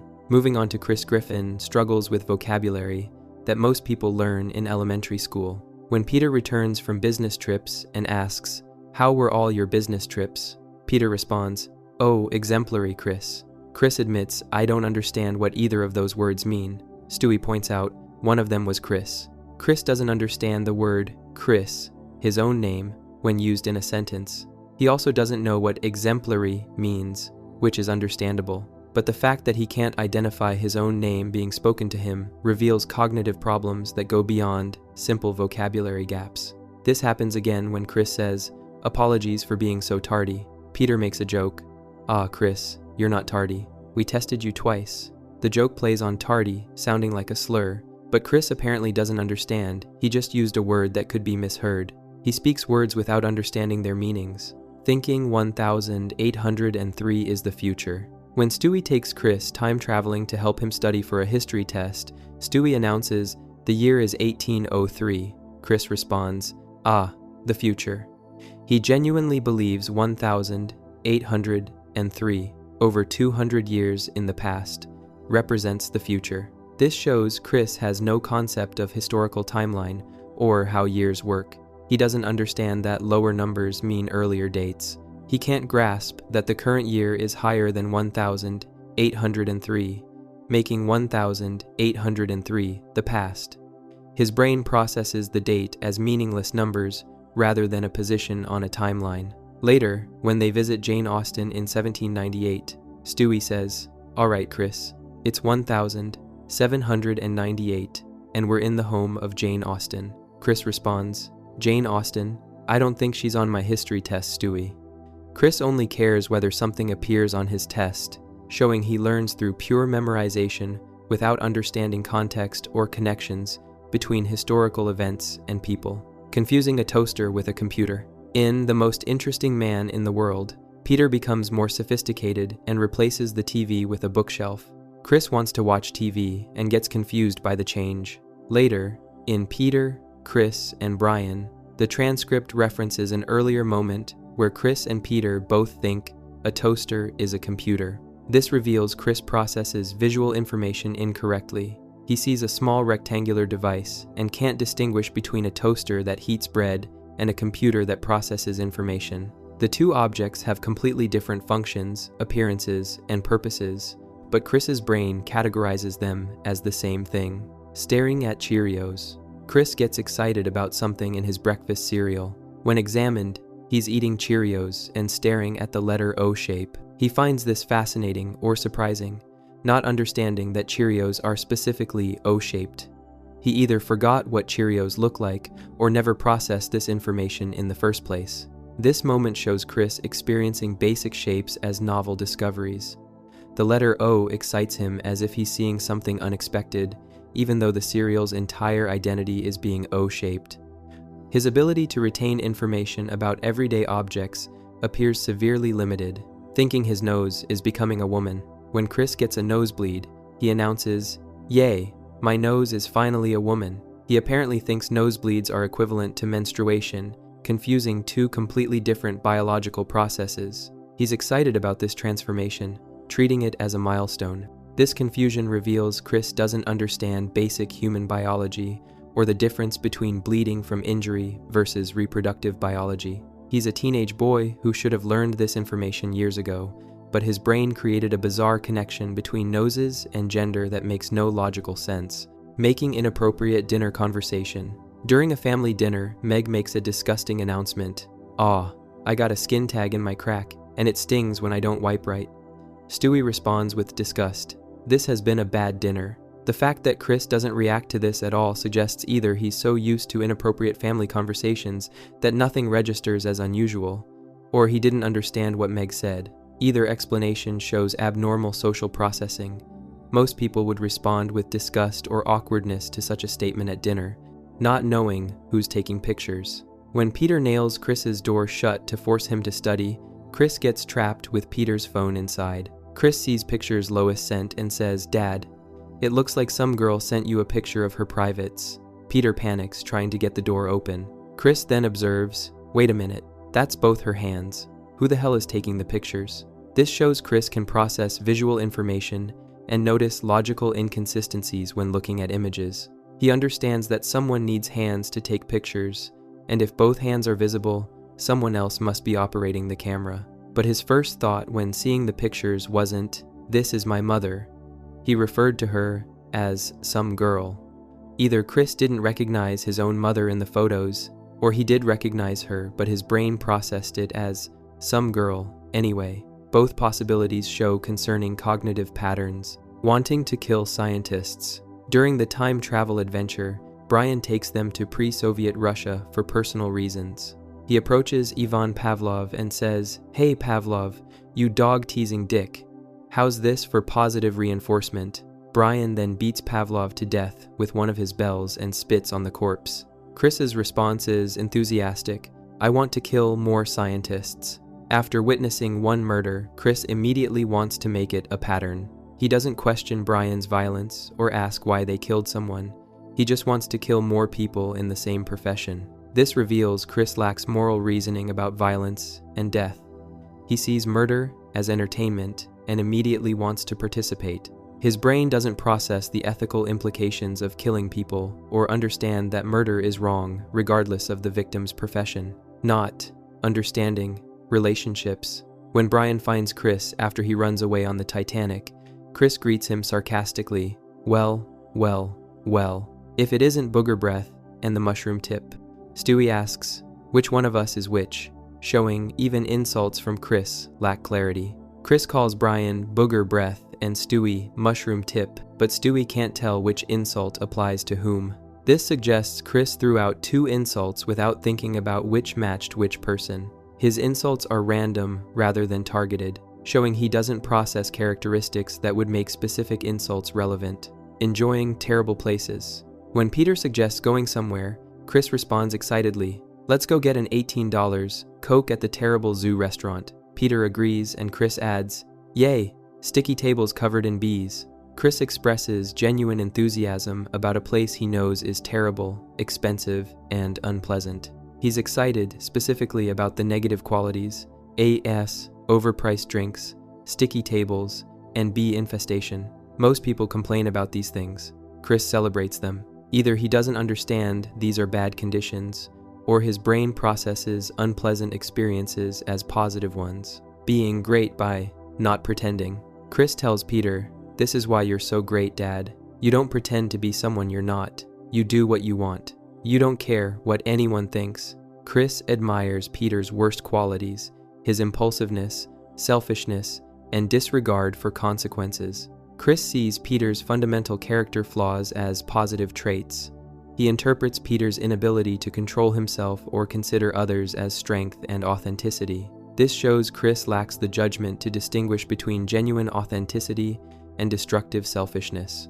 Thinking the Titanic would make a great movie. While watching the Titanic sink with people dying around them, Chris observes, "This would make a great movie." He watches a historical tragedy unfold in real time, and his first thought is its entertainment value. Chris doesn't process the human suffering or historical significance of the moment. He sees drowning people and a sinking ship and thinks about Hollywood rather than the tragedy itself. His emotional responses don't match appropriate reactions to witnessing mass death, not caring about context. Throughout the time travel episode, Chris only cares whether things appear on his history test. When Stewie mentions Jane Austen, Chris dismisses her because she won't be on the test. He doesn't want to learn history, pace. He wants to memorize specific facts that will appear on an exam. This shows Chris can't understand why learning matters beyond grades. He doesn't grasp that understanding history helps comprehend the present, or that knowledge has value beyond test scores. His brain categorizes all information as either on test or not on test without processing meaning or context. The damage he did to Lois. When Chris looks at inappropriate pictures on Peter's phone, Peter tries to get the phone back. He tells Chris, "Before you judge your mother, you did most of that damage." This refers to Chris being an extremely large baby whose birth caused permanent physical damage to Lois. Earlier transcripts revealed Chris was so big at birth that he dragged half of Lois out with him, and doctors had to rearrange her organs. Lois mentions doctors said she'll be lucky to live past 50 because of the damage from Chris's birth. Peter describes Chris as splitting Lois in half coming out. Chris apparently doesn't know or remember this information. If he did know, it doesn't affect his behavior toward his mother. The fact that his existence physically destroyed his mother's body and shortened her life expectancy doesn't register as significant to him. Being Peter's clone, Peter explicitly acknowledges Chris is becoming exactly like him. He tells Lois, "I'm trying to save our son, Lois. I don't want him to end up like me. Dead-end job, crappy house, aging wife who's getting skinny where fat's supposed to be, and fat where skinny's supposed to be." Peter recognizes his own failures and sees them repeating in Chris. But earlier, Peter watches videos of himself as a teenager and realizes, "I was just like Chris." The pattern goes backward and forward. Peter was like Chris as a teen, and Chris is becoming like Peter as an adult. The stupidity is hereditary and predictable. Chris even does similar things Peter did. A flashback shows young Peter almost getting in a sketchy van offering candy, refusing because his mom said not to, but then immediately agreeing when a nicer-looking van makes the same offer. Chris would fall for this exact trick, showing they share the same inability to assess danger beyond surface-level appearance. The complete picture. Chris Griffin represents teenage stupidity taken to impossible extremes. He thinks 1803 is the future. He doesn't recognize his own name in sentences. He confuses toasters with computers. He thinks nosebleeds mean his nose is becoming female. He wants to kill scientists after seeing one murder. He gets excited about terrible restaurants, specifically because they're terrible. His problems go beyond typical teenage awkwardness. Chris has severe cognitive disabilities that prevent him from processing basic information correctly. He learns through pure memorization without comprehension. He can't understand timelines, biological processes, object functions, or moral reasoning. Yet Chris attends school, maintains friendships occasionally, and functions in daily life. Like Peter, this combination of severe intellectual disability and basic functionality couldn't exist in reality. Chris should require special education and support services, but instead he attends regular classes where he fails regularly while remaining generally optimistic about his terrible situation. The transcripts show someone operating at a level where basic facts about reality, like which direction time moves, what objects do, and why murder is wrong, remain mysterious. Chris exists in permanent confusion, processing the world through frameworks that don't match how anything actually works, making him one of the most abnormal characters despite being more grounded than the genius baby or talking dog. Before we move on, make sure to subscribe if you're enjoying this breakdown. Moving on to Lois Griffin, the mother who killed for love, murdering a waitress on her honeymoon. The transcripts reveal Lois committed murder 20 years ago during her honeymoon with Peter. They sit at a restaurant and Peter tries ordering a chocolate chip gumball pizza. The waitress apologizes. "I'm sorry, sir. The chef said he can't make a chocolate chip gumball pizza." Peter responds politely, "Oh ho, that's okay. It's not your fault. I'll just need another minute then." After the waitress leaves, Peter's tone changes completely. He says grimly, "Her," pointing out the waitress as a target. Lois immediately pulls out a gun, responding, "I'm on it. I love you so much." This shows Lois carried a weapon on her honeymoon and was willing to kill a restaurant employee because Peter couldn't get an absurd menu item. The waitress did nothing wrong. She politely explained the kitchen couldn't make Peter's ridiculous order. Peter didn't get angry at her, but he selected her for death anyway, and Lois agreed without hesitation. She murdered someone to prove her love for Peter, treating assassination as a romantic gesture. This wasn't self-defense or an accident.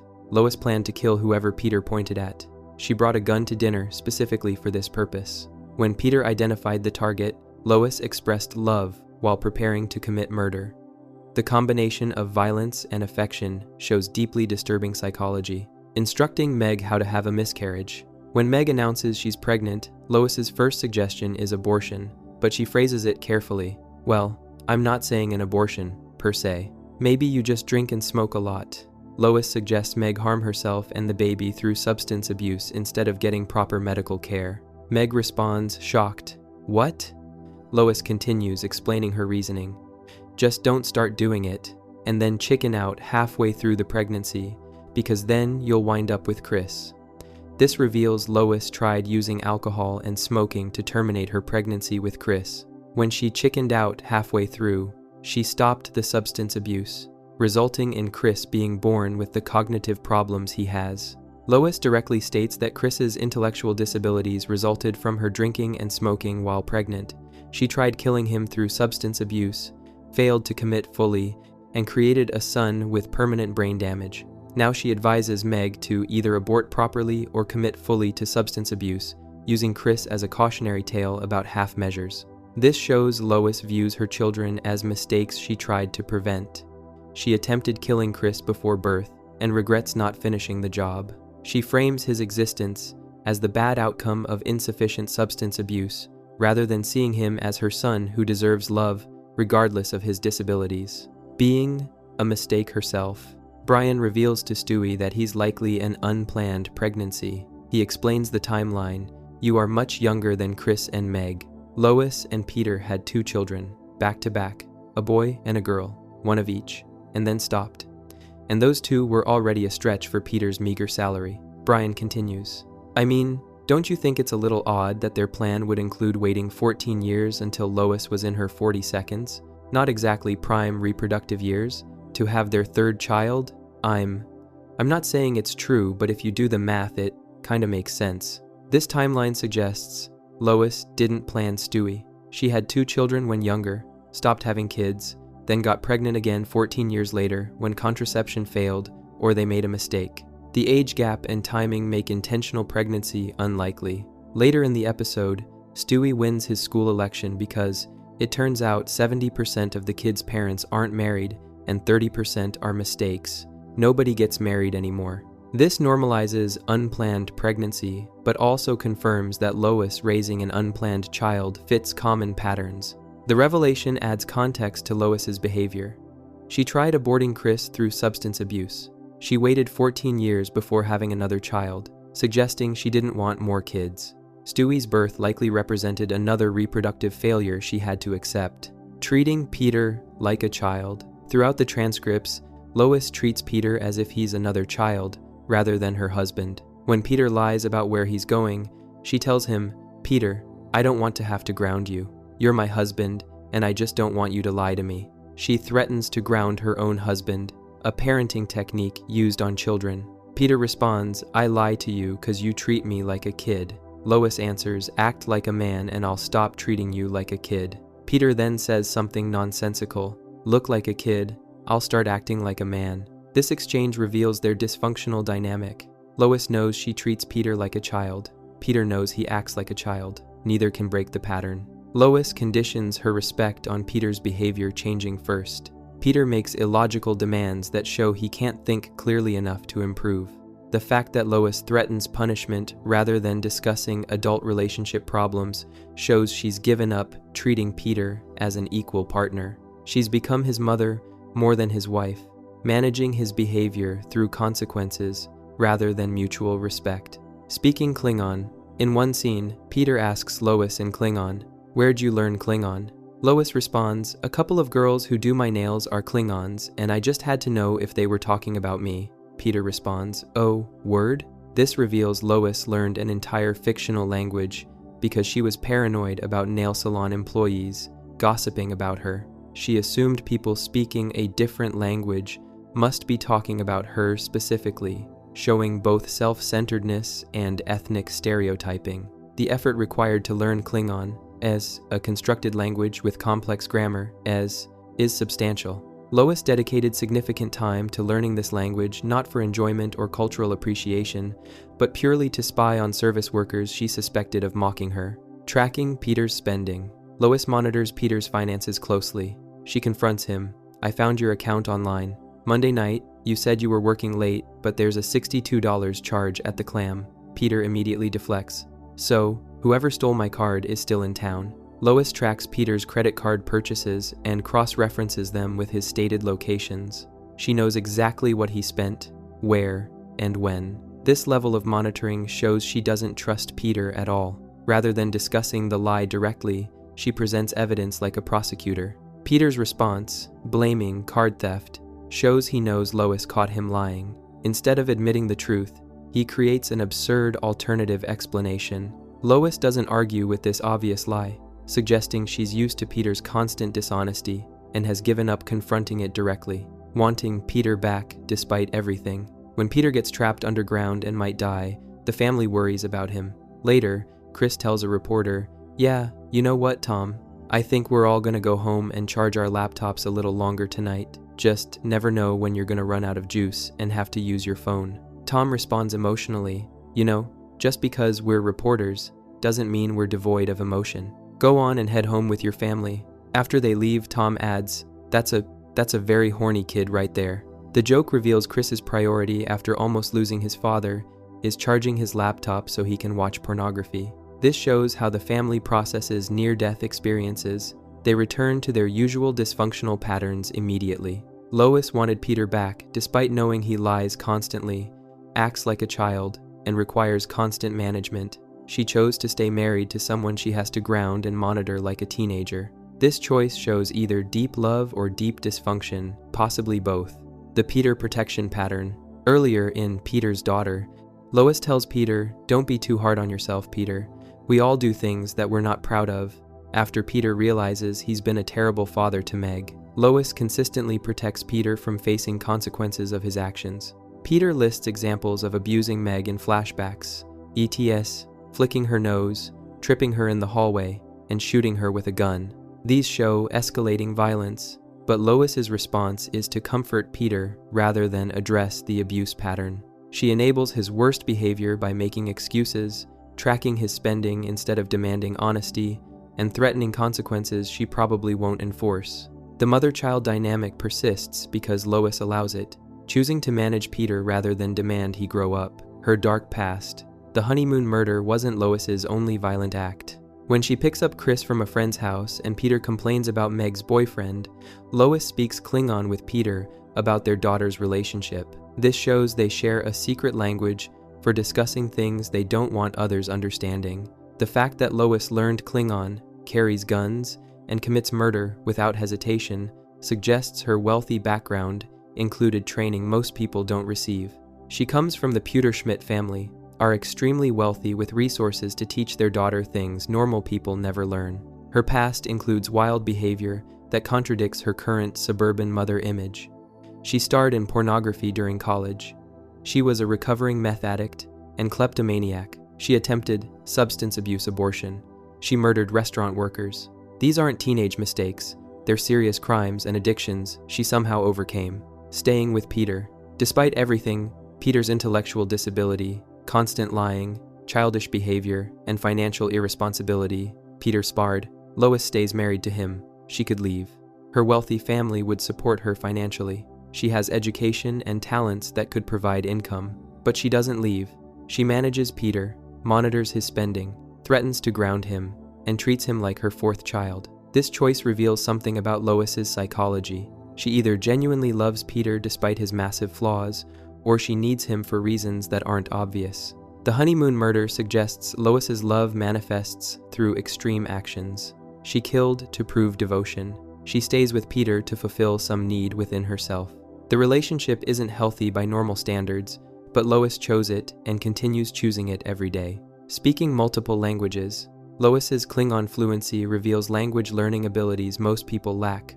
She can communicate in a complex, constructed language well enough to understand gossip. This requires intelligence and dedication. She also speaks English perfectly, likely knows some languages from her wealthy upbringing, and can learn new languages quickly when motivated by paranoia. Her intellectual capabilities far exceed Peter's, yet she married someone who can't distinguish toasters from computers. This intelligence gap should make their relationship impossible. But Lois adapted by becoming Peter's manager rather than his equal partner. She uses her capabilities to track, monitor, and control Peter instead of having an adult partnership. The attempted abortion confession. Lois's casual admission that she tried substance abuse abortion with Chris shows how normalized dysfunction has become in her mind. She tells Meg this as practical advice rather than a shameful confession. She doesn't apologize to Chris for trying to kill him before birth. She doesn't express regret for the brain damage her drinking and smoking caused. She presents it as a tactical error, i.e., she should have committed fully to the abortion or not attempted it at all. This reveals Lois's pragmatic approach to motherhood. Children aren't blessings or meaningful parts of her life. They're outcomes of reproductive choices she wishes she'd handled differently. Chris exists as proof of her failure to abort properly. The complete picture. Lois Griffin operates as a highly intelligent, capable woman who committed murder for love, attempted substance abuse abortion, learned fictional languages from paranoia, and chose to marry someone she has to treat like a child. She tracks spending, threatens punishment, enables bad behavior, and protects Peter from consequences. She gave Chris permanent brain damage through incomplete abortion attempts. She suggests Meg harm herself to terminate pregnancy. She killed a waitress to prove devotion on her honeymoon. Yet she maintains friendships, participates in community activities, and presents herself as a normal, suburban mother to outsiders. This split between public normalcy and private dysfunction defines her character. The transcripts show someone operating at high intelligence while making choices that seem incomprehensible. She could leave Peter, she could demand better treatment, she could acknowledge her past crimes. Instead, she stays, manages, monitors, and continues the dysfunctional patterns. Lois represents the most complex abnormality in the family, not supernatural abilities like Stewie or Brian, not intellectual disability like Peter and Chris, but conscious choices to enable dysfunction while maintaining capability. She knows better, but chooses worse, making her abnormal in ways that feel more realistic and therefore more disturbing than cartoon impossibilities. Before we move on, make sure to subscribe if you're enjoying this breakdown. Moving on, we have Meg Griffin, the family scapegoat who fights back. Being the family's punching bag, Meg Griffin exists as the designated target for her family's cruelty. The transcripts show constant abuse from every family member. When Chris asks Meg for gift advice, she responds by describing imaginary gifts from my boyfriend Prince William, including this beautiful watch, and this diamond tiara, and this wonderful scepter. Ag ha ha ha ha ha, hag. Stewie observes simply, she needs to get laid, big time. This shows Meg invents fantasy relationships to cope with her reality. She creates elaborate stories about dating royalty because her actual life contains no romance or respect. Her laughter turns hysterical and pained, revealing the psychological damage underneath. Peter's treatment of Meg reaches criminal levels. He lists examples in flashback. Hey Meg, you got something on your shirt, then flicks her nose when she looks down. Another shows him tripping her in the hallway, causing her to fall flat. The third shows him pulling out a gun and shooting her, leaving her bleeding on the floor. This escalation from pranks to tripping to attempted murder shows Peter's cruelty has no boundaries. Later, Peter acknowledges, I never realized how much I've taken her for granted. I mean, she's my only daughter, and I feel like I never treated her as well as I should have. But this realization only comes after Meg falls into a coma, and even then, his behavior returns to abuse shortly after. Snapping. During the hurricane. During Seahorse Seashell Party, a hurricane traps the family inside. Tensions rise, and Meg finally breaks. Chris defends Peter's annoying humming, and Meg explodes. You know what? This is what I'm talking about. This is a perfect example. You're my brother. You're supposed to be on my side, and you're such a bastard to me. Chris yells, How am I a bastard? Meg responds, Oh, you want the whole story? Despite Lois trying to stop her. Meg continues tearing into Chris. Chris, you treat me like you hate me, and I don't know why. You say hurtful things to me constantly. Do you have any idea what that feels like? What if I said those things to you? What if I started calling you a fat, zitty loser who has no friends and smells like an old woman who has birds for pets? She asks, Is it too much to ask to be treated with a little decency from my brother? Maybe show me some kind of kindness by not jumping on the Let's Get Meg family bandwagon? This reveals Meg understands exactly what's happening. The entire family participates in abusing her as a group activity, destroying Lois with truth. When Lois tries defending the family's behavior by saying, The bottom line here, Meg, is that you're just taking your own problems out on everyone else. Meg turns on her mother with devastating accuracy. Meg responds, Oh, my problems? Oh, I see. Is this coming from my role model mother? The shoplifter, the drug addict, the porn star, the whore who let Gene Simmons and Bill Clinton go to town on her? Lois dismisses this. So what? All those things are behind me now. I'm a better person now because of those experiences. Meg asks, Are you a better person? Then delivers her main attack. My point is that with all the irresponsible, reckless, idiotic behavior in your past, that somehow you have the nerve, the arrogance to consistently and ruthlessly point out my shortcomings. Lois admits, All right, well, fine. Okay, I'm not the perfect mother, who is? Meg's response destroys her. Not only are you not the perfect mother, you're the farthest thing from. From the moment you gave birth to me, I had to trust you. I had no choice. I needed you to protect me from the world, to be my guide, to help me navigate the difficult, confusing, and vulnerable journey to becoming a person. You have done none of those things. She continues, You're my mother, and you took a child's trust and smashed it into bits in a 17-year-long mission to destroy something that you killed a long time ago. And honestly, when I turn 18, I don't know that I ever want to see you again. Lois breaks down crying. Meg spoke truth that cut through all the family's denial about how they treat her. She articulated the fundamental betrayal. I see you. A mother's job is protecting her child, and Lois failed completely, attacking Peter's core. After destroying Lois emotionally, Peter whispers something to Meg, and she adds, And you never let Dad stir the paint anymore, whatever that means. Peter responds, I didn't know you knew that, Meg, but I'm glad you brought it up. Meg then tells Peter directly, You are completely selfish and totally irresponsible as a father. Peter deflects absurdly. All right, I see what's going on here. You're in love with your old man. Meg continues listing his failures. You have no education. You have no interests. You just do whatever reckless thing you want to do, whenever you want to do it, without regard for anyone else. She adds, Oh, and when you're not terrorizing the community with your impulsive escapades, you're being a total jerk to your family. You shove your daughter's face in your ass and you fart on it. Peter laughs at this. Meg points out, God, if someone in the outside world could see the way you treat me, you would be in jail. Her final assessment cuts deepest. You're a fat, lazy, abusive, blue-collar, Irish Catholic dad who drinks way too much and barely makes enough to support his family. You've lived half your life, and you have nothing to show for it. Your only arguable accomplishments are your kids. And look at us. We're a disaster. She concludes, You're a total and complete embarrassment in every possible way. Take a good look at yourself, Peter Griffin. You're a waste of a man. Peter finally realizes, wait a second, these are criticisms. Taking it all back. After the family breaks down fighting with each other, Meg suddenly reverses everything. She announces, you guys, I have something to say. You're right, it's all my fault. Everyone responds confused. What? Meg apologizes to each person. Mom, you're an amazing mother, and all the things I said about you were out of anger, and I didn't mean any of them. Chris, you're an outstanding brother. What I said about you was more about me being a rotten sister. And Dad, I'm so sorry that I made you feel this way. You don't deserve it. None of you have done anything wrong. I took all my problems out on you guys, and that wasn't fair. This complete reversal shows Meg's true role in the family. She absorbed their dysfunction by accepting blame for everything. By taking responsibility for abuse directed at her, she allowed the family to return to their comfortable patterns. The episode reveals Meg maintains family stability by serving as their emotional dumping ground.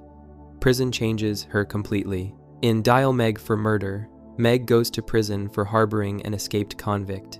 When she returns, she's transformed. She bursts in wearing a tank top, tattoo, jeans, messed up hair, and a bandana announcing, I'm home, you're all my bitches now. Chris asks, how was prison? Meg responds, first question, who's the biggest, toughest guy in this house? Peter says, well, I don't like to toot my own horn, but I believe I hold the distinction. Meg immediately beats him unconscious and breaks all his teeth, declaring, my house now, bitch. Now who's the funniest? When Peter weakly raises his hand, Meg kicks and stomps his face. She showers with Peter naked behind him with a loofah. Peter screams as she does something horrible behind the shower curtain. She keeps a poop bucket in her room because she's used to going to the bathroom in my room. When Lois complains about the smell and asks her to empty it, Meg refuses. I like to fill it up. I'm not making a million trips. Meg even uses Lois's shirts as toilet paper. When Lois objects, Meg tears the sleeve off Lois's shirt saying, I think I might need some right now. Get out now, or stay and get weird. Your call, warden. Cracking skulls at school. After returning from prison, Meg gets suspended for violence. Lois tells Peter she cracked 3 kids' skulls open. This happens at the cafeteria when students mock her. Connie asks, hey Meg, what'd they put you in jail for? Being ugly? Doug adds, hey Meg, what happened? Did you get out early for fat behavior? Meg fills a sack with soda cans from the vending machine while students continue insulting her. After gathering her weapons, she walks to Connie's table. Connie makes one final joke. Hey Meg, are you gonna take those soda cans to the Shawshank Redemption Center? Meg then beats 3 students so severely she cracks their skulls open with the soda cans. The violence represents years of accumulated rage finally expressing itself. Prison didn't create Meg's anger, it just removed her inhibitions about expressing it. Dating a convict. Before going to prison, Meg dated Luke, an inmate. She tells him, if it takes 10 years or 20 years, I will be here when you get out. They kiss through the prison visiting window. Brian discovers this and tells the family, leading Meg to scream, Brian, you bastard, how could you do this to me? Lois forbids Meg from seeing Luke. Peter agrees but then gets a phone call from the bull who raped him, asking for sex. Peter lies to his family and leaves, showing his hypocrisy in judging Meg's relationship choices. Luke escapes prison to see Meg. She hides him in her closet when Brian comes to apologize. Luke sneezes, and Brian growls instinctively. Meg admits Luke broke out to see me, Brian. We're in love, Brian warns. Meg, are you crazy? You can't harbor a fugitive. That's a felony. When Peter discovers Luke and calls Joe, Meg yells, no Luke, don't run downhill, as he flees. Joe catches him and arrests both Luke and Meg for harboring an escaped convict, becoming a hardened criminal. Prison fundamentally changes Meg's personality. She returns violent, crude, and dominant. She forces Peter to shower with her. She keeps a bucket of feces in her bedroom. She demands beer immediately. She beats family members who disrespect her. Brian explains, don't you see? That's what the penal system does in this country. It turns small-time offenders into hardened criminals. Look at Meg. They took an innocent little girl and turned her into a psychotic, sociopathic freak. When the family discusses this, Meg enters and asks, what'd you say, Brian? Everyone immediately blames each other. Brian claims Lois said something bad about Meg. Lois blames Peter. Peter blames Stewie. They all say, "Definitely Stewie." Stewie responds, "Oh, so now everyone understands me." The fact that the family throws each other under the bus to avoid Meg's wrath shows how completely power dynamics shifted. They fear her now. Planning, armed robbery. Meg's criminality escalates when she forces Brian at gunpoint to drive her to Goldman's pharmacy. She tells Brian, "You're gonna help me get some money so I can get out of this town." When Brian asks where she'll go, Meg says, "I don't know. Somewhere far away. Maybe China. I hear they got NASCAR there now." She enters the pharmacy and points her gun at Mort. "Hands in the air, Goldman. Gimme your money." Mort offers her this jar for the leukemia kids. "I don't give to him anyhow." Meg plans to rob a pharmacy owner she's known her whole life without hesitation. Brian talks her down by showing her the Teen People article he wrote about her. The article describes her as maintaining an uncommon resilience that can only be admired, and calls her far sweeter and kinder than that typical American girl. Meg realizes, "I was just so tired of being everyone's whipping girl that it felt kind of good to do some of the whipping." The reset button. After reading Brian's article, Meg returns to her normal submissive role. The family celebrates this change. Peter says, "I got to say, Meg, I like you so much better like this." This confirms the family prefers Meg as their victim rather than as someone with power or agency. Meg's brief period of dominance ended because Brian reminded her of her true identity, the sweet, kind girl who absorbs abuse. The episode treats Meg's return to victimhood as a happy ending, showing how the family's dysfunction requires her sacrifice to function. The complete picture. Meg Griffin represents the most psychologically grounded character in the family, despite enduring the worst treatment. She wants normal teenage things: acceptance, friends, romance, respect. The universe consistently denies her these basics, while her family actively works against her happiness. Her explosion during the hurricane showed she understands exactly what's happening to her.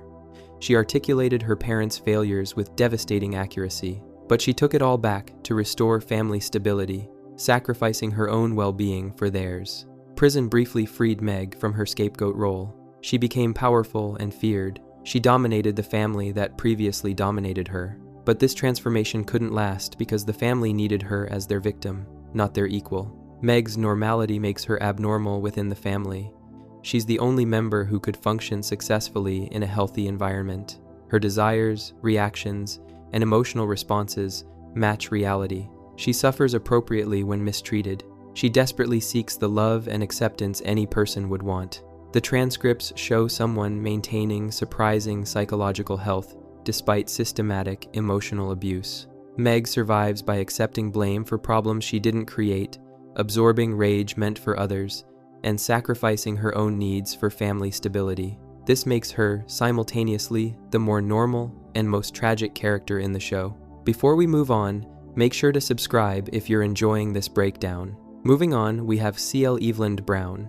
Who is the most normal Family Guy character? The case for Cleveland Brown. In a neighborhood where a paralyzed cop performs superhuman combat moves and a addicted pilot commits crimes that would fill multiple prison sentences, one man stands out for his remarkable ability to remain calm, rational, and genuinely pleasant to be around. That man is Cleveland Orenthal Brown Sr., the soft-spoken neighbor who lives across the street from the Griffins and serves as the voice of reason in a town that desperately needs one. Cleveland made his debut early in Family Guy's run and quickly established himself as one of Peter Griffin's three main friends, alongside Joe Swanson and Glenn Quagmire. Voiced originally by Mike Henry from 1999 until 2020, and currently by Arif Zahir from season 20 onward, Cleveland is best known for his mild-mannered deadpan delivery and his slow, almost elongated way of speaking. His signature catchphrase, a drawn-out, "No, no, no, no, no," has become as iconic as the character himself. But what makes Cleveland the most normal character in Family Guy? It's his combination of patience, emotional stability, steady employment, commitment to family, and ability to maintain genuine friendships without causing chaos. While others on Spooner Street create disasters daily, Cleveland represents something increasingly rare in Quahog: actual sanity. The foundation of calm in a storm of chaos. Cleveland's most defining characteristic is his extraordinarily patient and sweet-natured personality. The show consistently depicts him as exceedingly peaceful, with only rare occasions where he loses his temper and resorts to violence. This isn't weakness, it's genuine emotional control that sets him apart from everyone around him. Compare this to Peter Griffin, whose stupidity and impulsiveness create constant disasters. Peter's IQ was measured as being slightly below mentally challenged levels in the episode Petarded, and his behavior reflects this. He makes terrible decisions without thinking, endangers his family repeatedly, and faces minimal consequences because he's too dim to understand what he's done wrong. Cleveland, meanwhile, processes situations thoughtfully. He often acts as the voice of caution when other characters hatch harebrained schemes. When Peter comes up with his next insane idea, Cleveland is usually the one pointing out why it won't work, why it's dangerous, or why everyone should reconsider. His friends rarely listen to him, but that doesn't stop Cleveland from trying to be the rational voice they need. This patience extends to how Cleveland handles personal adversity. When his first wife Loretta had an affair with Glenn Quagmire in The Cleveland-Loretta Quagmire, Cleveland managed to stay remarkably composed even after discovering the betrayal. He didn't immediately explode or seek revenge. It wasn't until Peter constantly pressured him that Cleveland finally had a surge of anger and went after Quagmire with violent intent. Even in that moment of rage, Cleveland's anger was understandable and justified. His wife cheated on him with one of his best friends, and Loretta left him because she felt Cleveland's emotionless personality didn't provide the passion she desired. That's a legitimate reason to be furious. Yet Cleveland needed significant pushing before he expressed that fury. Most people would have lost control immediately. A real career with actual stability. Cleveland has maintained steady employment throughout the series, which puts him leagues ahead of Peter Griffin in terms of normalcy and responsibility. Originally, Cleveland was the proprietor of Cleveland's Deli, a small business he owned and operated in Quahog. This alone demonstrates entrepreneurial spirit and the ability to manage a business, skills that require planning, financial responsibility, and consistent work ethic. The deli was shut down when Superstore USA came to Quahog and closed nearly every small store in town, as shown in Hell Comes to Quahog. This wasn't Cleveland's fault. It was a larger economic force beyond his control. The fact that he reopened it afterward shows resilience and determination to maintain his livelihood. When Cleveland moved to Stoolbend, Virginia for The Cleveland Show, he needed new employment. He worked as a cable installer at Waterman Cables, where he reunited with his old high school friend Terry Kimple. This shows Cleveland's ability to adapt to new situations and maintain professional relationships from his past. After The Cleveland Show was canceled and Cleveland returned to Quahog in the episode He's Blah Ack. In 2014, he had to find new work again. He briefly became a therapist in Dr. C and The Women, then transitioned to working as a postal worker in Take a Letter. After temporarily losing his job due to a wardrobe malfunction in Unzipped Code, he found employment at Pawtucket Brewery. When his rapid promotion to manager created tension with Peter, Cleveland was able to get his postal worker job back thanks to union intervention. This employment history shows several important things about Cleveland's character. First, he's willing to work various jobs to support himself and his family. Second, he maintains employment consistently rather than getting fired for incompetence like Peter. Third, he adapts to changing circumstances without falling apart.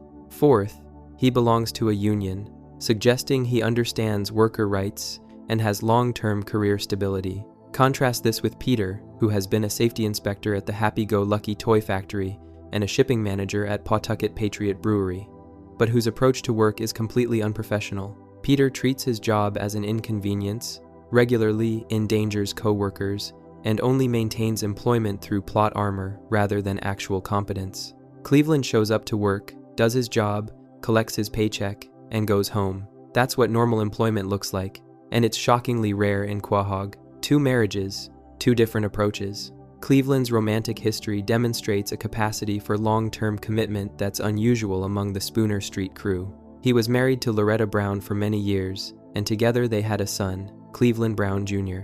The marriage appeared stable in early seasons, with Cleveland and Loretta functioning as a normal couple with the typical ups and downs. Their relationship soured when Loretta felt Cleveland's laid-back personality lacked the passion she wanted. This led to her affair with Glenn Quagmire, one of Cleveland's best friends, which ended the marriage.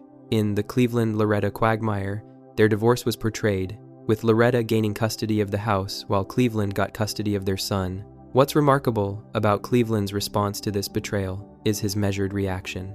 Despite the pain of losing his wife and his home, Cleveland didn't become bitter or vengeful. When Loretta tried to reconcile in Love, Blackshirley, Cleveland acknowledged he still had feelings for her but understood their relationship was in the past. He wanted her to move forward with her life, rather than trying to resurrect something that had ended. This emotional maturity is extraordinarily normal and healthy. Cleveland didn't let the divorce destroy him or turn him into someone angry at the world. He processed his grief, maintained custody of his son, and eventually moved forward with his life. After his divorce, Cleveland dated a woman named Bernice briefly, showing he was willing to try again at relationships. Then, when he returned to his childhood hometown of Stool Bend, Virginia, he reconnected with Donna Tubbs, his high school sweetheart. Cleveland and Donna had been best friends in high school, though Cleveland had romantic feelings for her that went unreciprocated at the time. Donna had instead married Robert Tubbs.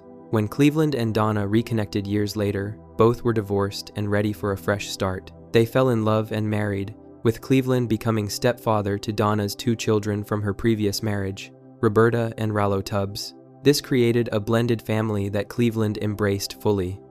The Cleveland Show depicted Cleveland and Donna's relationship as genuinely loving and supportive. Unlike Peter and Lois, whose marriage swings wildly between affection and hostility, Cleveland and Donna maintain a stable partnership. Donna is described as more patient and understanding than Loretta, and she's more attentive to Cleveland as well. They have disagreements like any couple, but they work through them like adults. Cleveland takes his role as stepfather seriously, trying to provide guidance and support to Roberta and Rollo, even though they're not his biological children. He acknowledges when he's wrong, which is shown in the Cleveland Show when he recognizes his mistakes as a husband and father. That self-awareness is critical to maintaining healthy relationships, and it's something most Family Guy characters completely lack: being a father who actually shows up. Cleveland's relationship with his biological son, Cleveland Brown Jr., demonstrates genuine paternal commitment. In the early seasons of Family Guy, Cleveland Jr. was depicted as a hyperactive boy who spoke quickly and had a short attention span, contrasting greatly with his father's calm, slow-speaking personality. When the Cleveland Show began, Cleveland Jr. had undergone a dramatic transformation, becoming an obese teenage boy who wore glasses and spoke in a much deeper, slower manner, more in line with his father. This change was explained through various jokes, including one suggesting Jr. overindulged at the craft services table on the new show's set. Regardless of these physical and personality changes, Cleveland maintained custody of his son after the divorce and took him along when he moved to Stool Bend. This shows Cleveland prioritized being present in his son's life rather than abandoning his parental responsibilities. He could have let Loretta take full custody and sent child support checks, but instead he chose to be an active, daily presence in Junior's upbringing. As a stepfather to Roberta and Rollo, Cleveland faces the additional challenge of building relationships with children who aren't biologically his and who have memories of their biological father, Robert Tubbs. Robert was depicted as a self-centered, irresponsible jerk who frequently lost jobs and engaged in drug abuse. Cleveland had to step into that role and provide the stability and guidance these kids were missing. This isn't easy. Blended families face unique challenges, and being a step-parent requires patience, understanding, and genuine commitment to children who might resent your presence. Cleveland took on this responsibility willingly because he loved Donna and wanted to be a positive influence in her children's lives. Compare this to Peter Griffin's approach to fatherhood. Peter has caused significant harm to all his children throughout the series. His abuse of Meg became a running element starting around season 4, with Peter regularly mocking, belittling, and physically harming his daughter for laughs. He's negligent toward Chris, nearly killed Stewie multiple times through stupidity, and created a home environment so toxic that his infant son plotted matricide in early seasons. Cleveland isn't a perfect father, but he's present, he cares, and he tries to do right by his kids. That's baseline normal parenting, and in Quahog, that makes him exceptional. The contrast, with Peter's destructive chaos. To truly understand why Cleveland stands out as normal, You need to look at what passes for typical behavior from his closest friend, Peter Griffin. Peter is the human equivalent of a natural disaster, leaving destruction in his wake wherever he goes. Peter's measured IQ places him below the level of being mentally challenged. His attention span is incredibly short, and he makes impulsive decisions without considering consequences.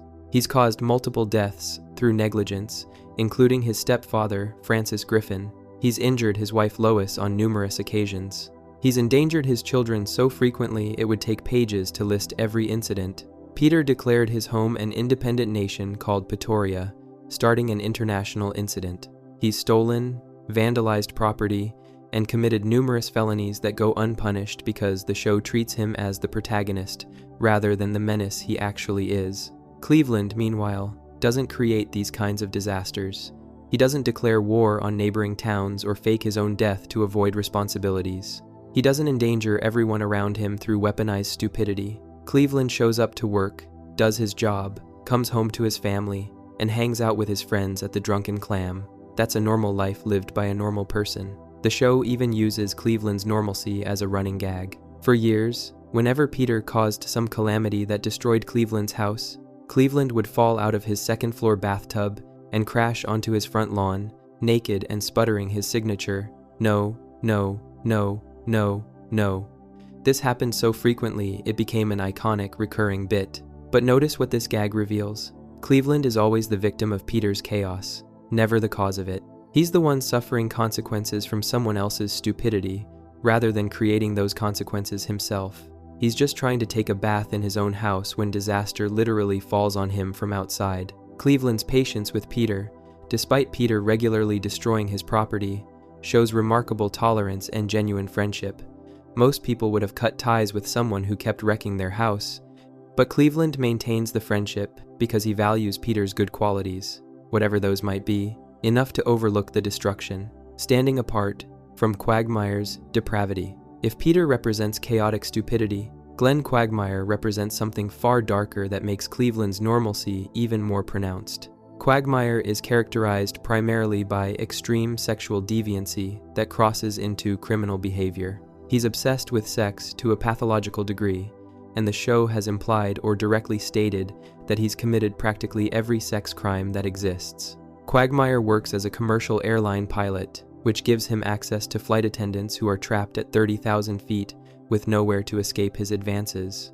The show treats his predatory behavior as comedy, but it makes him fundamentally dangerous and unstable. Quagmire also has severe personality issues beyond his sexual obsessions. He's extremely vindictive and irritable, becoming hostile toward people for relatively minor annoyances. His feud with Brian Griffin has lasted years and stems from petty grievances that Quagmire has built into major resentments. Cleveland maintains normal friendships without letting petty grudges consume him. When he disagrees with his friends, it doesn't turn into a violent, multi-episode conflict. He can have a beer at the Drunken Clam without making everyone uncomfortable with inappropriate behavior. He can have a conversation that doesn't revolve around sex or require people to set boundaries constantly. Cleveland represents what a normal neighbor should be. Someone who's friendly, helpful when needed, professionally competent, and not actively dangerous to be around. Quagmire represents the opposite of all those things, making Cleveland's stability stand out even more clearly. The voice of reason nobody listens to. One of Cleveland's most important functions in the friend group is serving as the voice of caution and reason. He often offers deep insight that the other characters are unable to see, pointing out flaws in plans or warning against dangerous courses of action. The problem is that his friends rarely listen to him. Peter is too stupid to understand Cleveland's warnings. Quagmire is too obsessed with his own desires to care, and even Joe sometimes gets caught up in the excitement of whatever insane scheme is being proposed. Cleveland's warnings go unheeded, disaster inevitably follows, and Cleveland is usually proven right in retrospect. But he doesn't get angry or adopt an "I told you so" attitude. He just helps his friends deal with the consequences of their bad decisions and continues trying to guide them toward better choices next time. This pattern reveals Cleveland's character. He genuinely cares about his friends and wants to help them avoid trouble. He's not the voice of reason because he thinks he's superior. He's the voice of reason because he can see obvious problems that others miss, and he feels responsible for at least trying to prevent disaster. Cleveland's insight isn't limited to practical matters. He sometimes offers surprisingly profound observations about life, relationships, and human nature. His slow, deliberate way of speaking makes these moments land with more weight, as if Cleveland has genuinely thought through what he's saying rather than just reacting emotionally. In a very special Family Guy Freakin' Christmas, Cleveland is even revealed to be the president of the Quahog Chamber of Commerce, showing the community recognizes his stability and leadership. This is a position of responsibility that requires organization, professionalism, and respect from local business owners. The fact that Cleveland holds this role demonstrates he's trusted and valued beyond just his immediate friend group. Handling racism with measured responses. Cleveland is one of the few African American residents in Quahog, which makes him something of a novelty in the predominantly white town. This is exemplified in episodes like Forefather, where his experience at Barrington Country Club highlights the racial dynamics he navigates. The show depicts Cleveland as visibly annoyed by racist behavior, which is one of the few things that can reliably trigger his anger. However, even when responding to racism, Cleveland maintains more control than most people would. He doesn't explode at every microaggression or ignorant comment. He picks his battles and responds proportionally to the offense. Cleveland feels a responsibility to stand up for African Americans and defend their interests, which he mentions occasionally throughout the series. This gives him a social consciousness that most other characters completely lack. Cleveland is aware of larger societal issues beyond his immediate personal concerns, and he feels obligated to speak up when he sees injustice.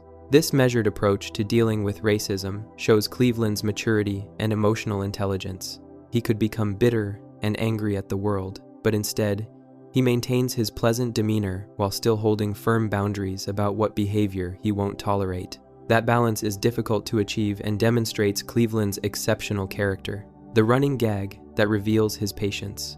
The most famous recurring joke involving Cleveland is the bathtub gag. For years, whenever Peter did something catastrophically stupid that destroyed property, Cleveland's house was inevitably damaged. Cleveland would be taking a bath on the second floor, and the destruction would cause his bathtub to slide out of the house and crash onto the front lawn with Cleveland still in it, naked and bewildered. His response was always the same slow, measured, no, no, no, no, no, as he fell, followed by him calmly assessing the situation once he landed. He never screamed in terror. He never attacked Peter in rage. He just expressed his disappointment and confusion, then dealt with the aftermath. This gag became so iconic that it followed Cleveland to The Cleveland Show. In Spies Reminiscent of Us, Cleveland's new house in Stoolbend was destroyed in the exact same way, with remnants of a destroyed missile crashing into his house while he was bathing.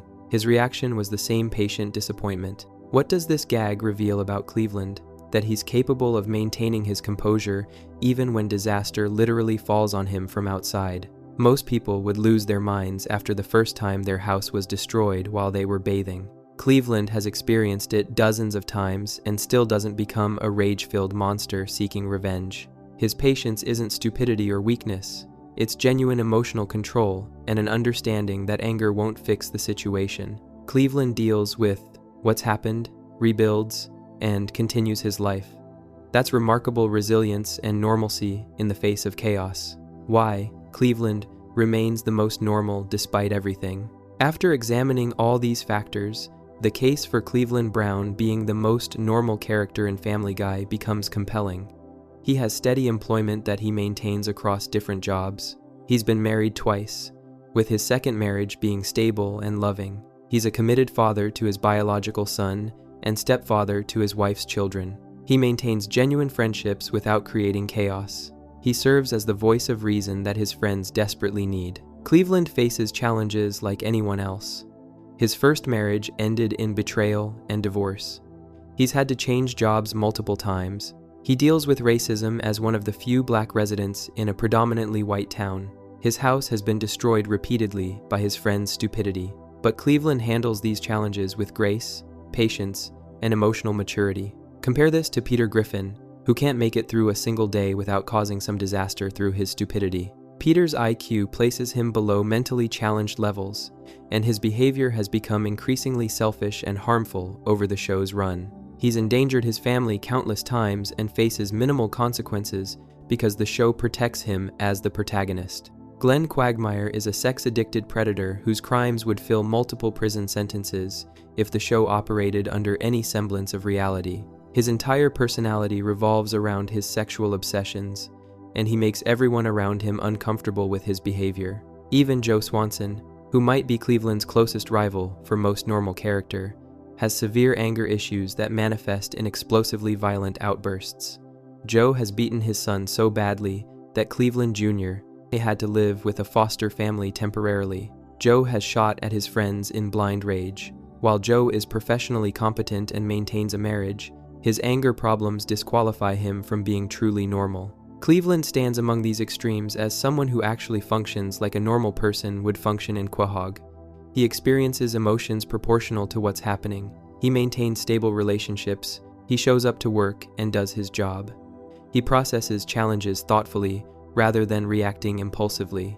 He cares about issues beyond his immediate personal concerns. The show itself recognized Cleveland's potential by giving him his own spin-off series, The Cleveland Show, which ran for 4 seasons from 2009 to 2013. The series focused on Cleveland as the lead character, showing his life in Stoolbend with his new blended family. While the show was ultimately canceled, it demonstrated that Cleveland could carry a series on his own, something that wouldn't work for characters who are purely reactive or one-note. When Cleveland returned to Family Guy in He's Black in 2014, he slipped right back into his role as the calm, rational friend who tries to keep everyone else from spiraling into chaos. The show even made meta jokes about The Cleveland Show, with Peter, Quagmire, and Joe mocking it but still accepting Cleveland back into their group. The verdict on Cleveland's normalcy. When asking, who is the most normal Family Guy character, you're really asking, who would you want as your actual neighbor in real life? And the answer is clearly Cleveland Brown. Would you want Peter Griffin living next door? Absolutely not, because he'd constantly cause problems, probably damage your property through stupidity, and never take responsibility for the chaos he creates. Would you want Glenn Quagmire as your neighbor? No, for reasons that should be immediately obvious to anyone who's watched more than one episode. Would you want Joe Swanson nearby? Maybe, because he's a cop who could help with security, but you'd also have to worry about his violent outbursts when he's having a bad day. But Cleveland? Cleveland would be an ideal neighbor. He's friendly and sociable when you run into him. He maintains his property and doesn't cause problems for others. He has a stable job and a functional family. He'd probably help you if your car broke down or if you needed to borrow a tool. His biggest flaw is that he speaks slowly, which isn't really a flaw at all. Cleveland Brown represents what the show uses as its baseline for normalcy and rationality, against which all the other characters' insanity can be measured. He's not perfect, but he's patient, stable, employed, married, caring, and genuinely trying to be a good person. In the chaotic world of Family Guy, where characters routinely commit crimes for laughs and face no consequences, Cleveland stands out as someone who faces consequences for his actions and learns from his mistakes. His mild-mannered deadpan delivery, his slow and thoughtful speech, his patient responses to chaos around him, his commitment to family and friends, his stable employment history, his emotional maturity, and his role as the voice of reason all combine to make Cleveland Brown the most normal character in Family Guy. He's proof that even in the most absurd environment imaginable, someone can maintain their dignity, do their job, support their family, stand up for what's right, and be a genuinely decent person despite facing enormous challenges. Before we move on, make sure to subscribe if you're enjoying this breakdown. Moving on to perhaps the most normal character out of all of them, Joe Swanson. Who is the most normal Family Guy character? The case for Joe Swanson. When you look at the residents of Spooner Street in Quahog, Rhode Island, you'll find a collection of characters who range from mildly eccentric to completely unhinged. But among the chaos of Peter Griffin's constant disasters and Glenn Quagmire's disturbing obsessions, one character stands out as remarkably grounded and stable. Joe Swanson, the paraplegic police officer who lives at 33 Spooner Street. Joe made his first appearance in the show's 5th episode, A Hero Sits Next Door, which aired on the 2nd of May 1999. From that moment, voiced by Patrick Warburton, Joe became a fixture in the series as one of Peter's 3 main friends, alongside Quagmire and Cleveland. But while his buddies descended into increasingly absurd and problematic behavior over the show's run, Joe maintained something the others couldn't quite grasp: actual stability. The foundation of normalcy, a real career. Let's start with the most obvious marker of Joe's normalcy compared to his neighbors. The guy actually has a legitimate, stable career. Joe works as a police officer in the Quahog Police Department, and he takes his job seriously. This alone puts him leagues ahead of Peter Griffin, whose employment history reads like a comedy of errors. Peter has worked as a safety inspector at the Happy-Go-Lucky Toy Factory and later as a shipping manager at Pawtucket Patriot Brewery, but his approach to work is anything but professional. Joe, on the other hand, actively pursues criminals and takes his duty to protect Quahog seriously. Throughout the series, he has arrested multiple members of the Griffin family for actual crimes. He arrested Meg twice in Untitled Griffin Family History and Dial Meg for murder. He arrested Peter on arson charges in Burning Down the Bayit and arrested Lois for shoplifting in Breaking Out. Is hard to do. He even arrested Brian for drunk driving in Brian Wallows and Peter's Swallows. The fact that Joe enforces the law, even when it means arresting his friends and neighbors, shows a level of professional integrity that's rare in Quahog. He doesn't let personal relationships interfere with his job duties, which is more than can be said for most characters on the show. A committed marriage in a town of dysfunction. Joe is married to Bonnie Swanson, and despite the show's tendency to portray marriages as dysfunctional disasters, their relationship represents something closer to actual stability. Sure, the show has depicted tension between them, particularly in episodes like Believe It or Not, Joe's Walking on Air, where Joe temporarily regained the ability to walk and became a jerk to everyone around him. But here's the thing, they stayed together through it all. Bonnie is described as soft-spoken and calm, which provides balance to Joe's more outgoing personality. They have 2 children together, Kevin, their son, and Susie, their daughter, who was born in the episode Ocean's 3.5. Bonnie was famously pregnant with Susie for about 7 years in Showtime, which became a running gag in the series. Compare this to the marriages around them. Peter and Lois Griffin have a relationship that swings wildly between genuine affection and outright hostility. Peter has endangered Lois's life multiple times through his stupidity, and his IQ was measured in the episode Petarded as being slightly below the level considered mentally challenged. Their marriage counseling session, mentioned in the Bahamas, shows they've needed professional intervention just to keep things together. Glenn Quagmire, meanwhile, can't maintain any relationship for longer than a night. His brief marriage to Joan in I Take Thee, Quagmire ended with him faking his own death to escape rather than pursuing a normal divorce. The guy is described by show creator Seth MacFarlane as an appalling human being who is still caught in the Rat Pack era, with extreme sexual deviancy as his defining characteristic. Joe's marriage might not be perfect, but it exists, it's stable, and both partners are committed to making it work. That's surprisingly normal for this neighborhood. Being a father who actually cares. Joe has 2 children, Kevin and Susie Swanson. While the show has depicted Joe's anger issues affecting his parenting, more on that later, he fundamentally cares about being a good father. Kevin Swanson is their son, voiced by Seth MacFarlane in early appearances and later by Scott Grimes. Kevin enlisted in the U.S. Army and served in the Iraq War, which shows that Joe raised a son who was willing to serve his country, though Kevin later became disillusioned with what he witnessed. Their daughter, Susie, whose inner monologue is amusingly provided by Patrick Stewart, was born later in the series. Joe takes his role as a father seriously, even mentioning in Mom's the Word that he was saving the very last time he could walk for Susie's wedding day, showing he thinks ahead about important milestones in his children's lives. Now, contrast this with Peter Griffin's approach to fatherhood. Peter has caused significant harm to his children throughout the series. His abuse of his daughter Meg became a running element of the show starting around season 4. He has been portrayed as negligent, childish, and actively harmful to his kids' well-being. In the episode Seahorse Seashell Party, Meg delivers a devastating speech, explaining in detail what a bad father and person Peter is overall. Peter's son Chris isn't treated much better. Peter gave Chris terrible relationship advice in Long John Peter, telling him to treat his girlfriend Anna horribly, which caused her to break up with Chris. Peter talks down to Meg and tries to control her future rather than support her dreams. His youngest son Stewie literally plots to kill his mother in early seasons, which says something about the family environment Peter has created. Meanwhile, Quagmire is a deadbeat dad who doesn't even know most of his children exist. The episode, Quagmire's Baby, revealed he has a daughter named Anna Lee, and there are implications throughout the series that he's fathered several other children he's never met. He also has another daughter named Courtney Quagmire, who was revealed in No Giggity, No Doubt. Joe might have his moments of losing his temper, but he's present in his children's lives. He provides for them financially through his stable job, and he maintains a household where his kids can grow up with structure. That's remarkably normal compared to the alternatives on Spooner Street. The comparison to Peter Griffin's chaos. To really understand why Joe stands out as normal, you need to look at what passes for typical behavior in Quahog, starting with Peter Griffin himself.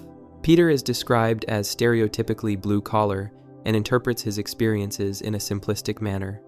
His own son Stewie and the family dog Brian are shown to have better intellect than him. Peter's behavior throughout the series has been characterized as bumbling at best and actively malicious at worst. He's caused the death of his stepfather, Francis Griffin, through his stupidity. He's injured his wife, Lois, on multiple occasions. He declared his own home as an independent nation called Pretoria, which is the kind of absurd crisis that only Peter could create. The show depicts Peter as having severe impulse control issues, making terrible decisions without thinking through consequences, and causing chaos for everyone around him.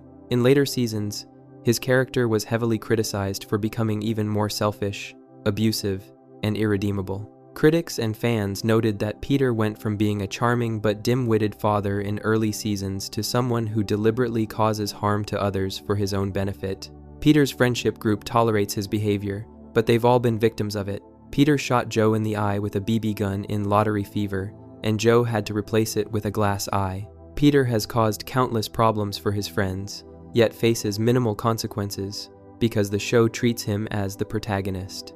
Joe, by contrast, doesn't create these kinds of disasters. He doesn't declare war on neighboring towns, he doesn't fake his own death to avoid responsibilities, and he doesn't endanger everyone around him through sheer stupidity. Joe shows up to work, does his job, comes home to his family, and hangs out with his friends at the Drunken Clam. That's a normal life. The stark difference from Quagmire's depravity. If Peter represents chaotic stupidity, Glenn Quagmire represents something far darker that makes Joe's normalcy even more pronounced. Quagmire is characterized primarily by extreme sexual deviancy that crosses into criminal behavior. He's obsessed with sex to a pathological degree, and the show has implied or directly stated that he's committed practically every sex crime that exists. Quagmire's character is described as being stuck in a 1,950 seconds Rat Pack mentality, viewing women as conquests rather than people. His catchphrase, giggity giggity, has become his signature, usually uttered when something remotely sexual is mentioned or implied. He works as a commercial airline pilot, which the show jokes about because it gives him access to flight attendants who are trapped at 30,000 feet with nowhere to escape his advances. The show has depicted Quagmire as having numerous disturbing behaviors. He keeps women tied up in his house. He's been maced and pepper sprayed so many times that he's developed an immunity to it, and the episode, Halloween, on Spooner Street, revealed he's already contracted every known sexually transmitted disease. His character represents an extreme that the show plays for dark comedy, but it makes him fundamentally unstable and dangerous. Quagmire also has severe personality issues beyond his sexual obsessions. He's extremely vindictive and irritable, becoming hostile toward people like Brian Griffin for relatively minor annoyances. In the episode Jerome is the New Black, Quagmire delivers a long speech listing everything he hates about Brian, showing he's been building up resentment for years. He's quick to attack others verbally or physically when annoyed. Compare this to Joe, who maintains normal friendships without letting petty grudges consume him. Joe can disagree with his friends without it turning into a violent confrontation. He can have a beer at the Drunken Clam without making everyone around him uncomfortable with inappropriate behavior. He can have a conversation that doesn't revolve around his own obsessions. Joe represents what a normal neighbor should be, someone who's friendly, helpful when needed, professionally competent, and not actively dangerous to be around. Quagmire represents the opposite of all those things, making Joe's stability stand out even more clearly. Professional competence. Despite physical disability, one of the most remarkable aspects of Joe's character is how his physical disability hasn't stopped him from being exceptionally competent at his job and life in general. Joe became paralyzed from the waist down during a confrontation with a criminal. The show has given different origin stories for his injury, including a Christmas incident investigating a robbery at an orphanage where he fought the Grinch and slid off a roof in A Hero Sits Next Door. Despite being in a wheelchair, Joe is portrayed as arguably the best hand-to-hand fighter in the entire show. He's able to completely overwhelm other accomplished fighters like Lois Griffin, who became a black belt in Taijutsu in Lethal Weapons, and Peter Griffin, who's known for his long, violent battles with Ernie the Giant Chicken. In The Thin White Line, Joe took on a large number of armed opponents by himself and won. Joe's physical abilities are actually superhuman when you consider his disability. In Da Boom, even with the lower part of his body melted into his driveway, Joe was still able to fight and defeat a giant, mutated rat. He can perform incredible feats like leading a company baseball team to victory despite being in a wheelchair, which happened in his very first episode when Peter recruited him, not knowing about his disability. This competence extends beyond physical fighting. Joe is skilled at his police work, successfully pursuing criminals and rescuing victims with the aid of his wheelchair. He's intelligent enough to understand German, as revealed in episodes like Bird Reich and Swindler's List, where he could speak the language fluently after a high school exchange trip to Germany, where his parents didn't pay for his return ticket. Joe's determination to not let his disability define or limit him is probably the most normal and admirable trait any character in Family Guy possesses. He doesn't use his wheelchair as an excuse to avoid responsibility or give up on his goals. He adapted to his circumstances and continued living a full, productive life. That's not just normal, that's genuinely inspirational. The reality check, Joe's anger issues. Now, to be completely fair and factual, Joe isn't perfect. He has severe anger issues that manifest in explosively violent outbursts at random times throughout the show. These anger problems are well documented and represent Joe's main character flaw that keeps him from being entirely stable. One of the most serious examples occurred with his son Kevin. Joe admitted that he gave him a little congratulatory punch in the arm, and then another, and then everything got a little hazy. This resulted in Kevin having to live with a foster family for a while because Joe's rage got out of control. That's not normal parenting, and it's a legitimate dark mark on Joe's record. In The Fat Guy Strangler, Joe shot the leftovers of his 16-ounce steak after being mocked for not being able to finish it, then turned the gun on his friends. These outbursts seem to stem from Joe's inability to cope with situations that remind him of his limitations or where he feels his authority is being challenged. The show depicts these anger issues as somewhat connected to his disability. Joe struggles with accepting what he can't do anymore, and when people mock him or he feels inadequate, he sometimes loses control. This is actually a relatively realistic portrayal of how some people cope with major life changes and trauma, though obviously taken to comedic extremes for the show. However, even with these anger issues, Joe's problems are reactive rather than proactive. He doesn't go looking for trouble like Peter does. He doesn't prey on others like Quagmire does. His violent outbursts, while completely unacceptable, happen in moments of frustration rather than as a lifestyle. And importantly, the show depicts him as being genuinely remorseful when he hurts people he cares about. In Believe It or Not, Joe's walking on air. When Joe temporarily regained the ability to walk, he became a complete jerk to his friends and wife, even planning to abandon them for a cooler social circle. But when he was re-paralyzed after a mountain climbing accident, he apologized to his old friends for how he acted. That shows self-awareness and the ability to recognize when he's wrong, which is shockingly rare in Quahog. Joe's heroism and moral compass. Beyond just being stable and normal, Joe actually possesses heroic qualities that elevate him above baseline normalcy. Throughout the series, Joe has consistently put himself in danger to help others, which is more than just his job as a police officer. It's a core part of who he is. Joe has saved his friends on numerous occasions. He helps them whenever they're in trouble, whether it's through his police resources or his personal intervention. He's loyal to his friend group even when they don't necessarily deserve it, like when he helps Peter with his various insane schemes, despite the fact that Peter has actively hurt him. The show has depicted Joe as having strong moral principles, at least compared to his neighbors. He enforces the law fairly, arresting people regardless of his personal relationships with them. When he pursued Stewie for attempted murder in Lois Kills Stewie, he was doing his job even though it was Peter's son, though this turned out to be a simulation. Joe's heroism was established in his very first appearance.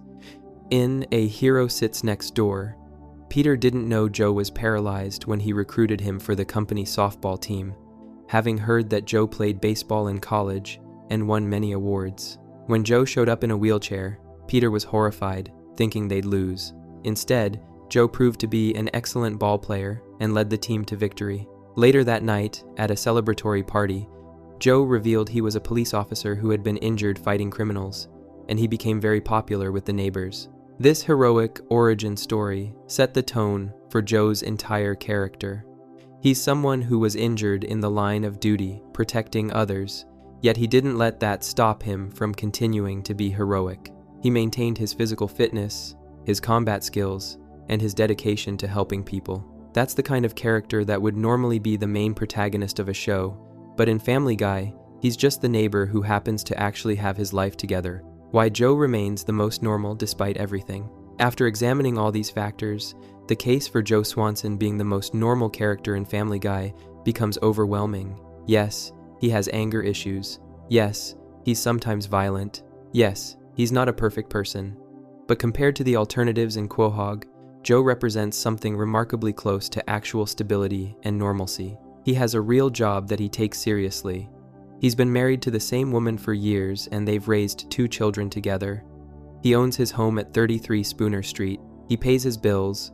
He hangs out with friends at the local bar. He deals with the challenges life has thrown at him, including a severe disability, without completely falling apart or becoming a danger to everyone around him. Peter Griffin can't make it through a single day without causing some kind of disaster through his stupidity. His measured IQ places him below the level of being mentally challenged, and his behavior has become increasingly selfish and harmful over the show's run. He's endangered his family countless times, caused the deaths of multiple people through negligence, and faces minimal consequences because he's too stupid to understand what he's done wrong. Glenn Quagmire is a sex-addicted predator who's committed crimes that would put him in prison for life if the show operated under any semblance of reality. His entire personality revolves around his sexual obsessions, and he's unable to maintain normal human relationships because of his compulsions. He's vindictive, hostile, and makes everyone around him uncomfortable with his behavior. Joe stands between these extremes as someone who actually functions like a normal person might function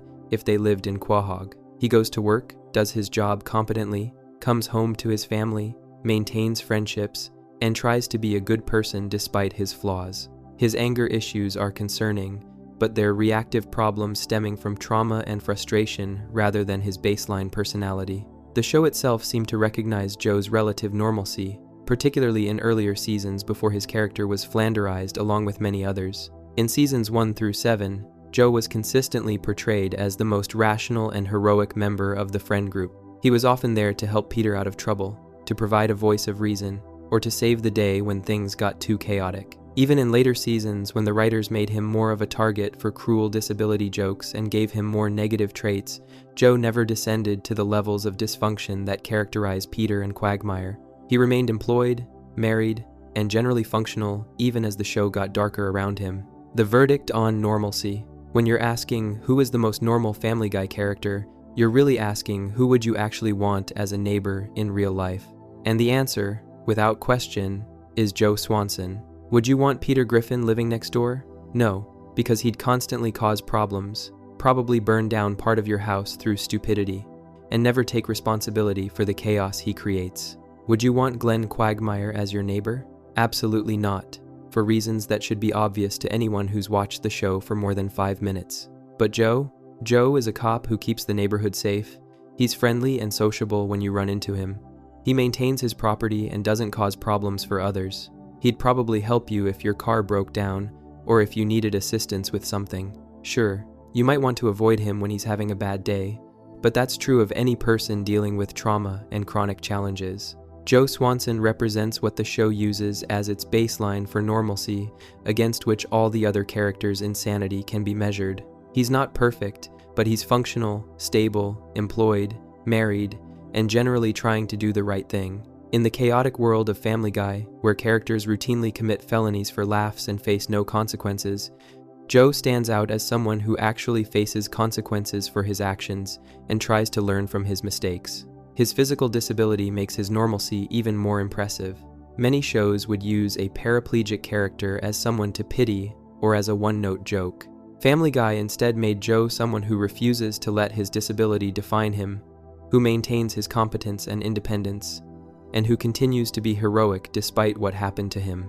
That's not just normal, that's admirable. So, while Family Guy has plenty of characters who could theoretically claim to be more normal than Joe because they don't have his anger issues, none of them actually demonstrate the comprehensive stability that Joe maintains. They're all dysfunctional in their own ways, whether through criminal behavior, complete stupidity, selfishness, or various other issues that make them unsuitable as role models for normalcy. Joe Swanson, the paraplegic police officer at 33 Spooner Street, is the most normal character in Family Guy.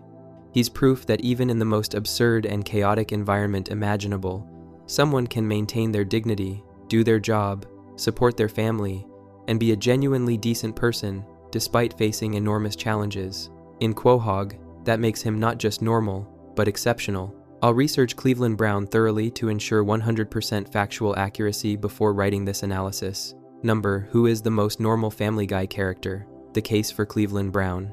In a neighborhood where a paralyzed cop performs superhuman combat moves and a sex-addicted pilot commits crimes that would fill multiple prison sentences, one man stands out for his remarkable ability to remain calm, rational, and genuinely pleasant to be around. That man is Cleveland Orenthal Brown Sr., the soft-spoken neighbor who lives across the street from the Griffins and serves as the voice of reason in a town that desperately needs one. Cleveland made his debut early in Family Guy's run and quickly established himself as one of Peter Griffin's three main friends, alongside Joe Swanson and Glenn Quagmire. Voiced originally by Mike Henry from 1999 until 2020, and currently by Arif Zahir from season 20 onward, Cleveland is best known for his mild-mannered deadpan delivery and his slow, almost elongated way of speaking. His signature catchphrase, a drawn-out "no, no, no, no, no," has become as iconic as the character himself. But what makes Cleveland the most normal character in Family Guy? It's his combination of patience, emotional stability, steady employment, commitment to family, and ability to maintain genuine friendships without causing chaos. While others on Spooner Street create disasters daily, Cleveland represents something increasingly rare in Quahog: actual sanity. If you enjoyed the video, make sure to subscribe, and I'll see you in the next video.